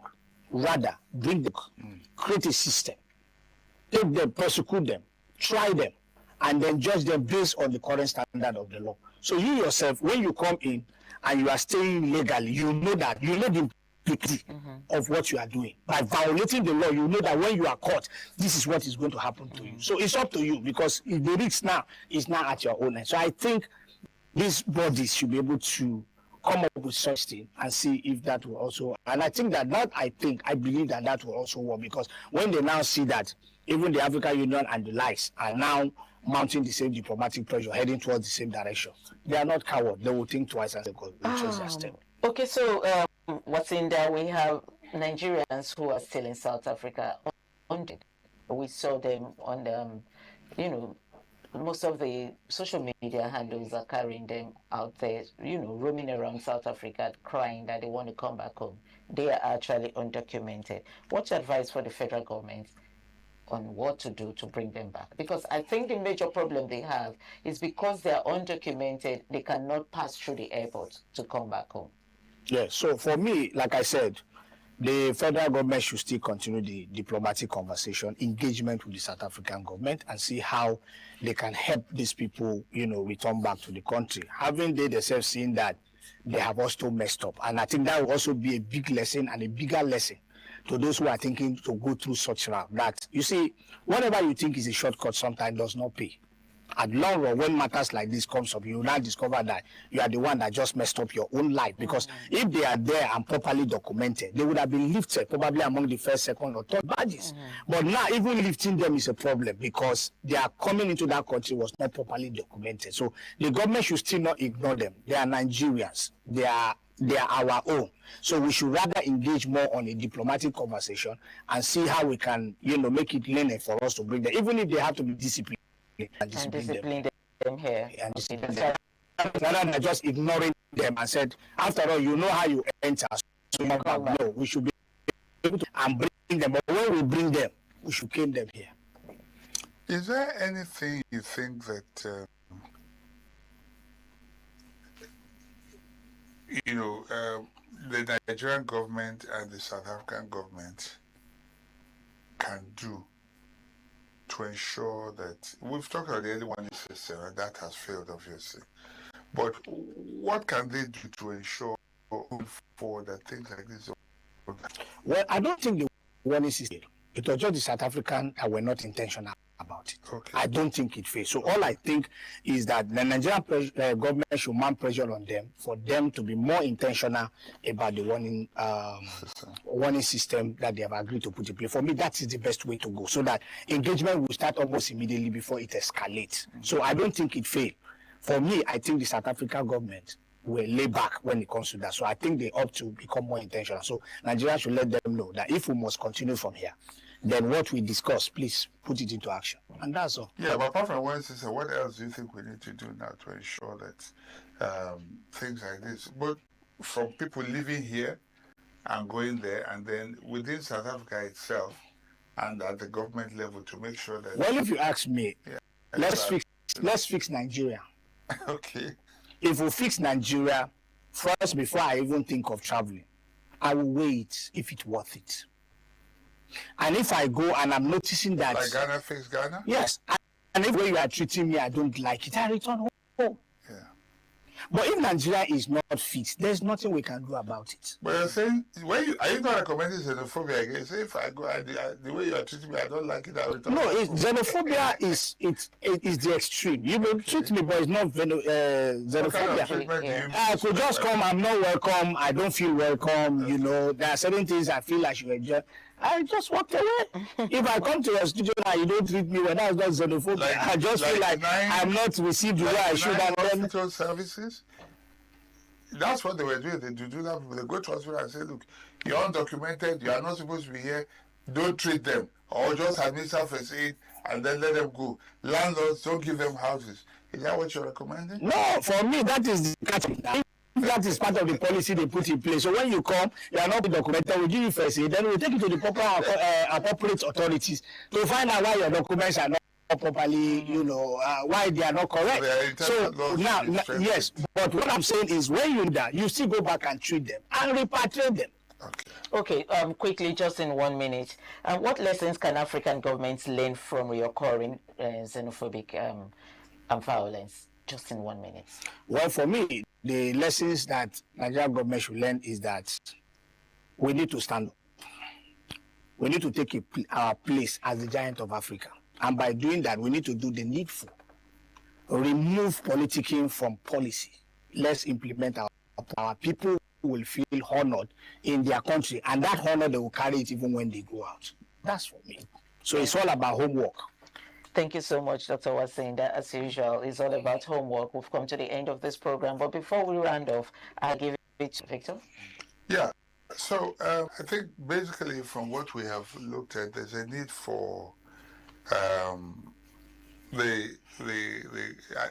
the AU level for the presidents to meet and agree on a way forward, and so that things I don't recall we're a laughing stock, in the world right now. But I also think that the two presidents at some point should meet and actually find a way forward. We're Africans and we're brothers after all. But it's been great having you. Thank you. Thank you very much for your contribution. It's been an amazing time with you, as always. Of course, as always, it's always interesting having you in the house. And to have you for joining us on the continuation of TMI on ITV from our Lagos Network studio.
Good morning and welcome to the news update at this hour.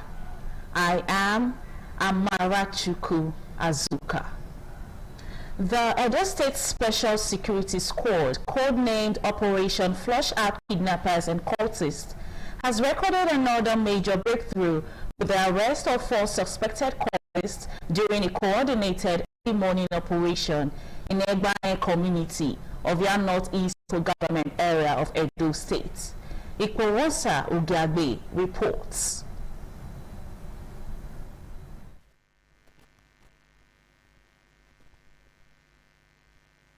The operation, carried out by personnel of the security squad alongside other security agencies, targeted a suspected cult hideout following credible intelligence. Leading the operation, the principal security officer of the squad, Saturday Oko, said the raid commenced at about 6 a.m., resulting in the arrest of 4 suspects and the recovery of several weapons believed to have been used for criminal activities. Items recovered include 4 locally made pistols, 1 cut-to-size gun, 1 Beretta pistol, and a machete. Although the suspects denied ownership of the weapons, they admitted to being members of the Aye confraternity. Speaking to journalists after the operation, the coordinator of the Special Security Squad, Noah Idemudia, commended members of the public for providing timely and credible intelligence, which he said has continued to aid the squad in recording significant successes in the fight against kidnapping, autism, and other violent crimes. He appealed to residents to sustain their support by volunteering useful information, assuring that all intelligence received would be treated with confidentiality as security agencies intensify efforts to rid Edo State of criminal elements. We have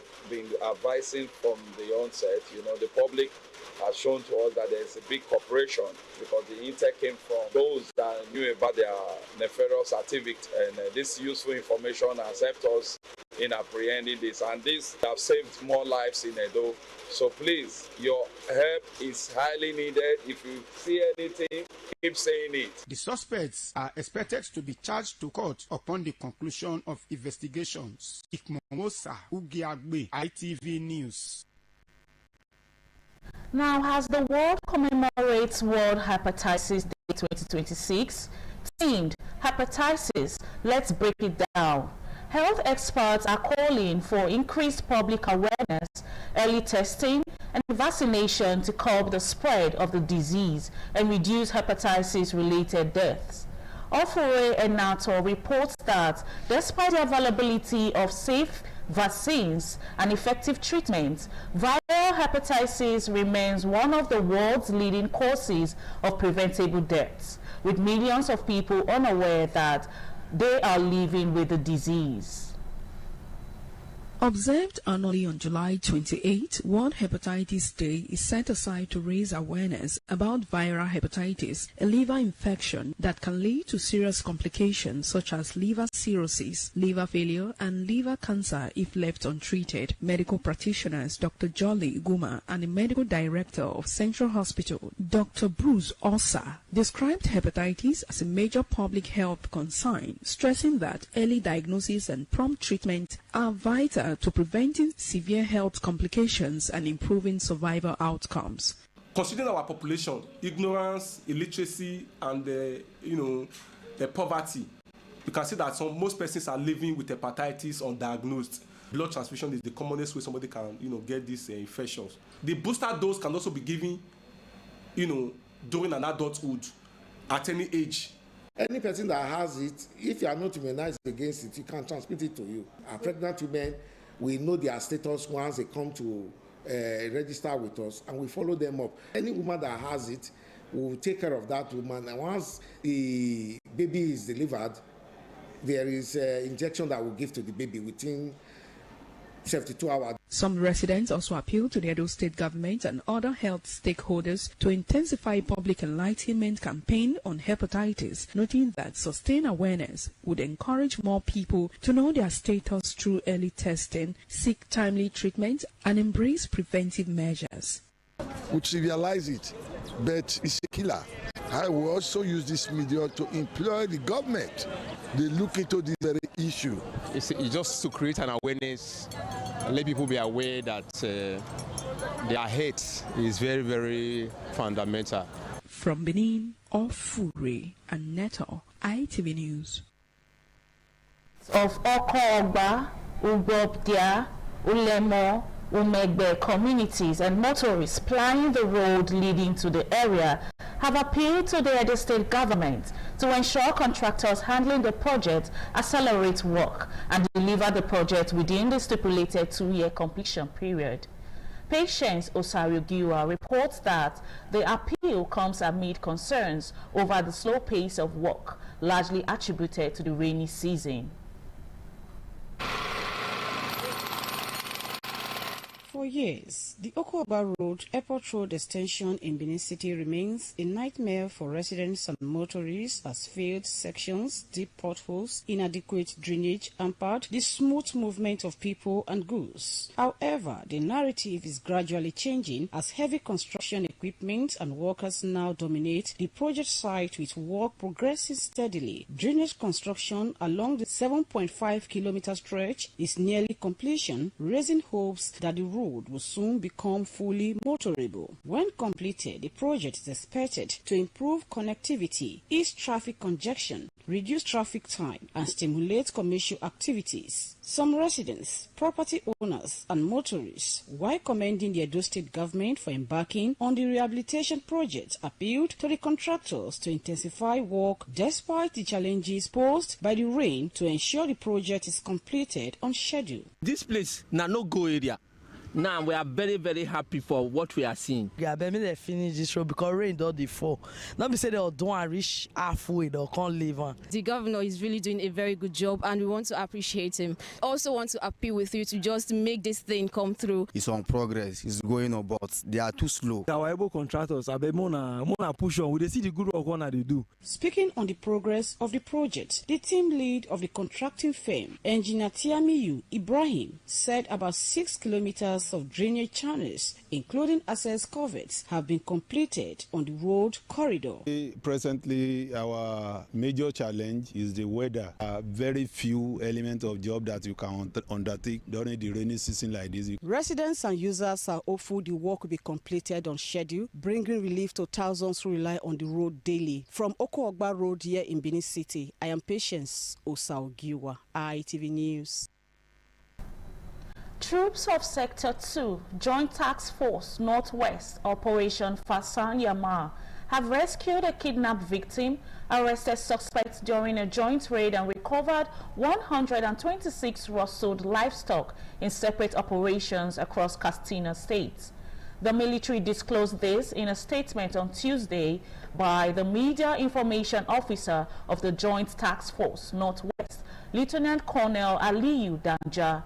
According to the statement, troops in collaboration with the Katsina State Community Watch Corps responded to a distress call on July 26 following reports of terrorist activities in Kakata village, Charanchi local government area.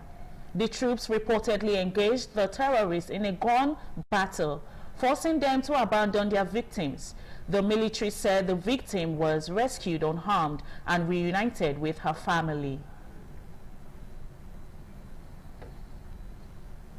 Now, Edo State Governor Senator Monday Okpebholo has charged newly trained forest guards to secure and safe environments. Governor Okpebholo, who was represented by his Chief of Staff, Musa Yakubu, while congratulating the recruits on completing the rigorous training program, urged them to uphold discipline, professionalism, and integrity as they begin active duty across forest communities in the state. So I want to urge you all to be committed to your job. Remember your training, what we have observed now, and work with integrity. You can have all the arms, all the logistics, but your integrity matters, and to carry out your duties effectively. So on behalf of the governor of Edo State and the good people of Edo State, I want to congratulate you and commend you for first making yourself available to undergo this training. He described the Forest Guard initiative as a key part of his administration's security strategy to reclaim forests from criminal groups, curb illegal activities, and improve public safety. Governor Okpebholo encouraged the graduates to remain committed to excellence, assuring them that dedication and professionalism would be recognized and rewarded.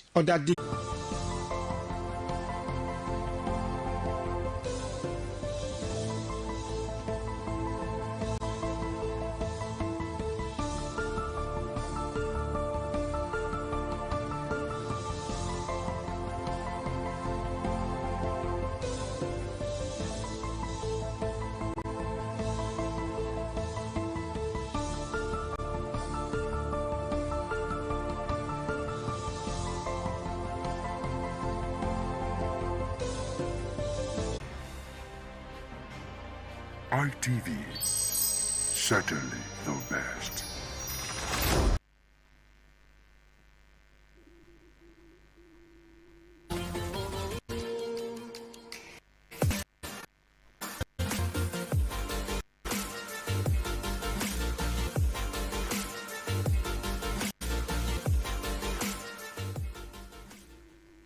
Hello, beautiful people. It's another beautiful Wednesday morning, and I am Mercy Likwa. It is still on my socials where we talk about social media, and of course, to get to hear people's reaction about different stories. Remember, different people with their different reactions. So there's this trending video on social media of Imisi and Toke Makinwa that I've got a lot of people talking. I mean, some persons saw the video like, oh, I don't know what you guys are talking about this video, because I can't see nothing wrong with this video. But trust me, there is a lot about this video. Take a look at it before we go to people's reaction concerning this particular video.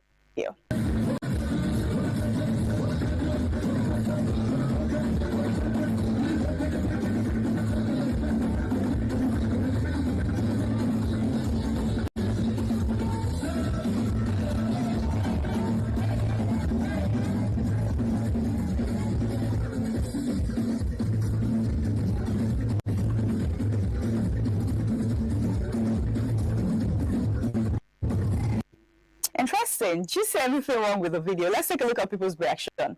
This person says their fascinators touched. Inisi said, I'm sorry. What else happened? Because I am not seeing what most people in the comments are saying. Okay, let's take a look at another user. This other user says, I feel you are reading meaning to this too much. Toka protected a fascinator and continued dancing. She didn't say another word to Inisi. Okay, let's take a look at this other person's reaction. Inisi really matched the energy she was given. Sometimes you don't force friendships, especially when boundaries have already been set. Okay, let's take a look at this other person. Awkward vibes, LOL. Toke and Inisi never miss a moment. Interesting. Let's take a look at this other reaction. She loves attention too much, and I bet Inisi was taking it away from her with a youthful self. All eyes not on her. Interesting. This person talking about okay. Okay, this other person says the question is that is this Inisi's crowd, all these big BBM housemates, always going to every event? Just because you went to Big Brother doesn't mean you should be at every event. Look at why she's looking. Is for that particular story. Let's take a look at another story. So there's a story where Papa Adeboye came out one time to say, oh, if you don't give your tithe, you know, you're going to hell. And another story trending on, so another video trending on, about to say, oh, I'm sorry, I wouldn't have said that. It is not in the Bible. I apologize for saying if you don't pay your tithe, you won't make heaven. I'm sorry, that is wrong, and it is not in the Bible. Pastor E.A. Adeboye. And this video has been trending on social 2 days ago, yesterday, and trust me, it's still trending. Take a look at the video before we go to reactions. Apologizing for making a mistake, for saying that if you don't pay tithe, you might not make it to heaven. I'm sorry, that's wrong. Not in the Bible. What the Bible says is, ye have peace with all men, and holiness, without which no man shall see God. Now, let me tell you, listen to me.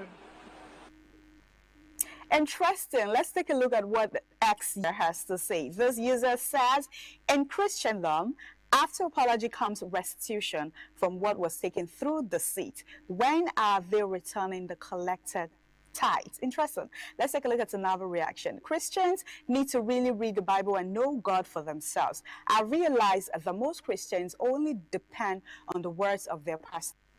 Our minds have become docile, and they accept anything shoved at them.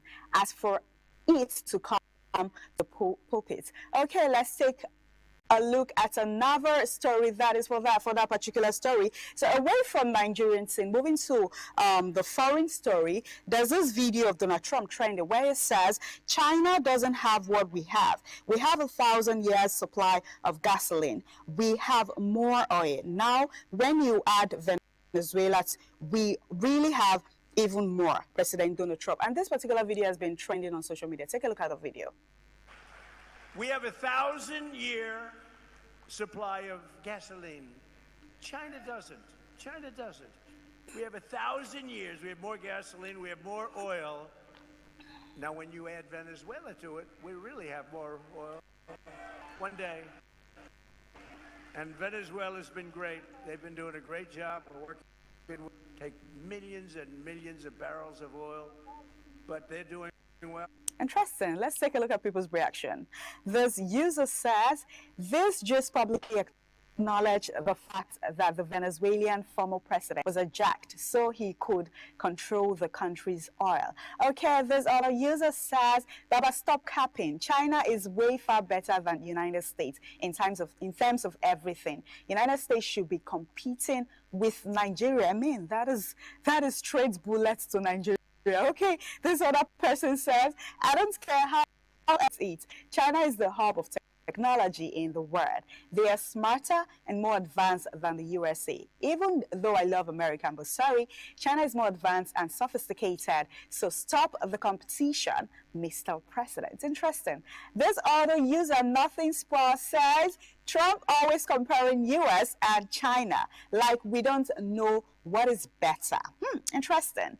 Okay, this other person says, natural resources can make a nation wealthy, but they don't automatically make it prosperous. China built much of its economic strength through manufacturing, technology, infrastructure, and export. In today's world, the countries that lead are those that turn resources into innovations, not just those that own them. Interesting. Okay, that's that for that particular story. Our last story, back to Nigeria. We saw a trending video of the daughter of Aliko Dangote, Alima Dangote, where he reveals that Aliko Dangote plans to donate 1/3 of his fortune to charity. And this particular video, I mean, not talking, saying, oh, he's the richest man, for him to come out, have this thought in his mind to donate 1/3 of his fortune to, charity. It is very, very good of him. Some person said, oh, even him donating 1/3 of his fortune, you have a lot left for his generation and generation to come. Let's take a look at the video.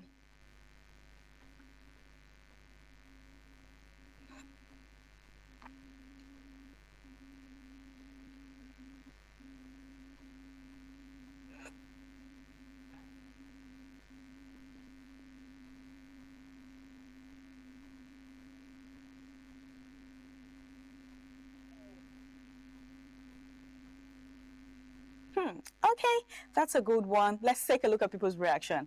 This user says it should donate a reduction of price to Nigerians for a year.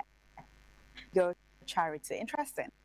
The user says Aliko Dangote wants to donate 1/3 of his property to charity, increasing space price every 3 months. Okay, there's other user that says, what makes one qualify for these? Who know the website? Make I no lose the opportunity. Interesting, Nigerians. Okay, other user CJ says, so who will be running this foundation? Many of this foundation and charity organizations are just used to wash money, avoid tax and family members instead of actually helping people. Okay, that is for that. And this is all I've got you on TMI socials. Good morning. Thank you for joining Lagos Network Studio. Thank you for joining Abuja Network Studio. And thank you, Network Studio, on this beautiful morning. I am Marcelina Unko. Do have a beautiful ahead of you.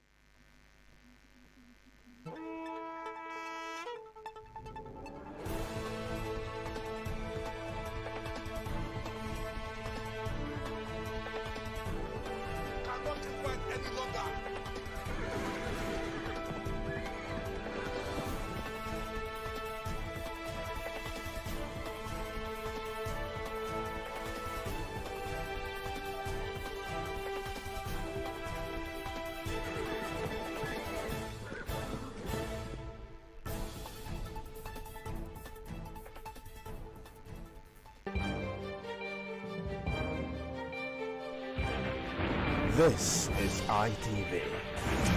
Certainly the best.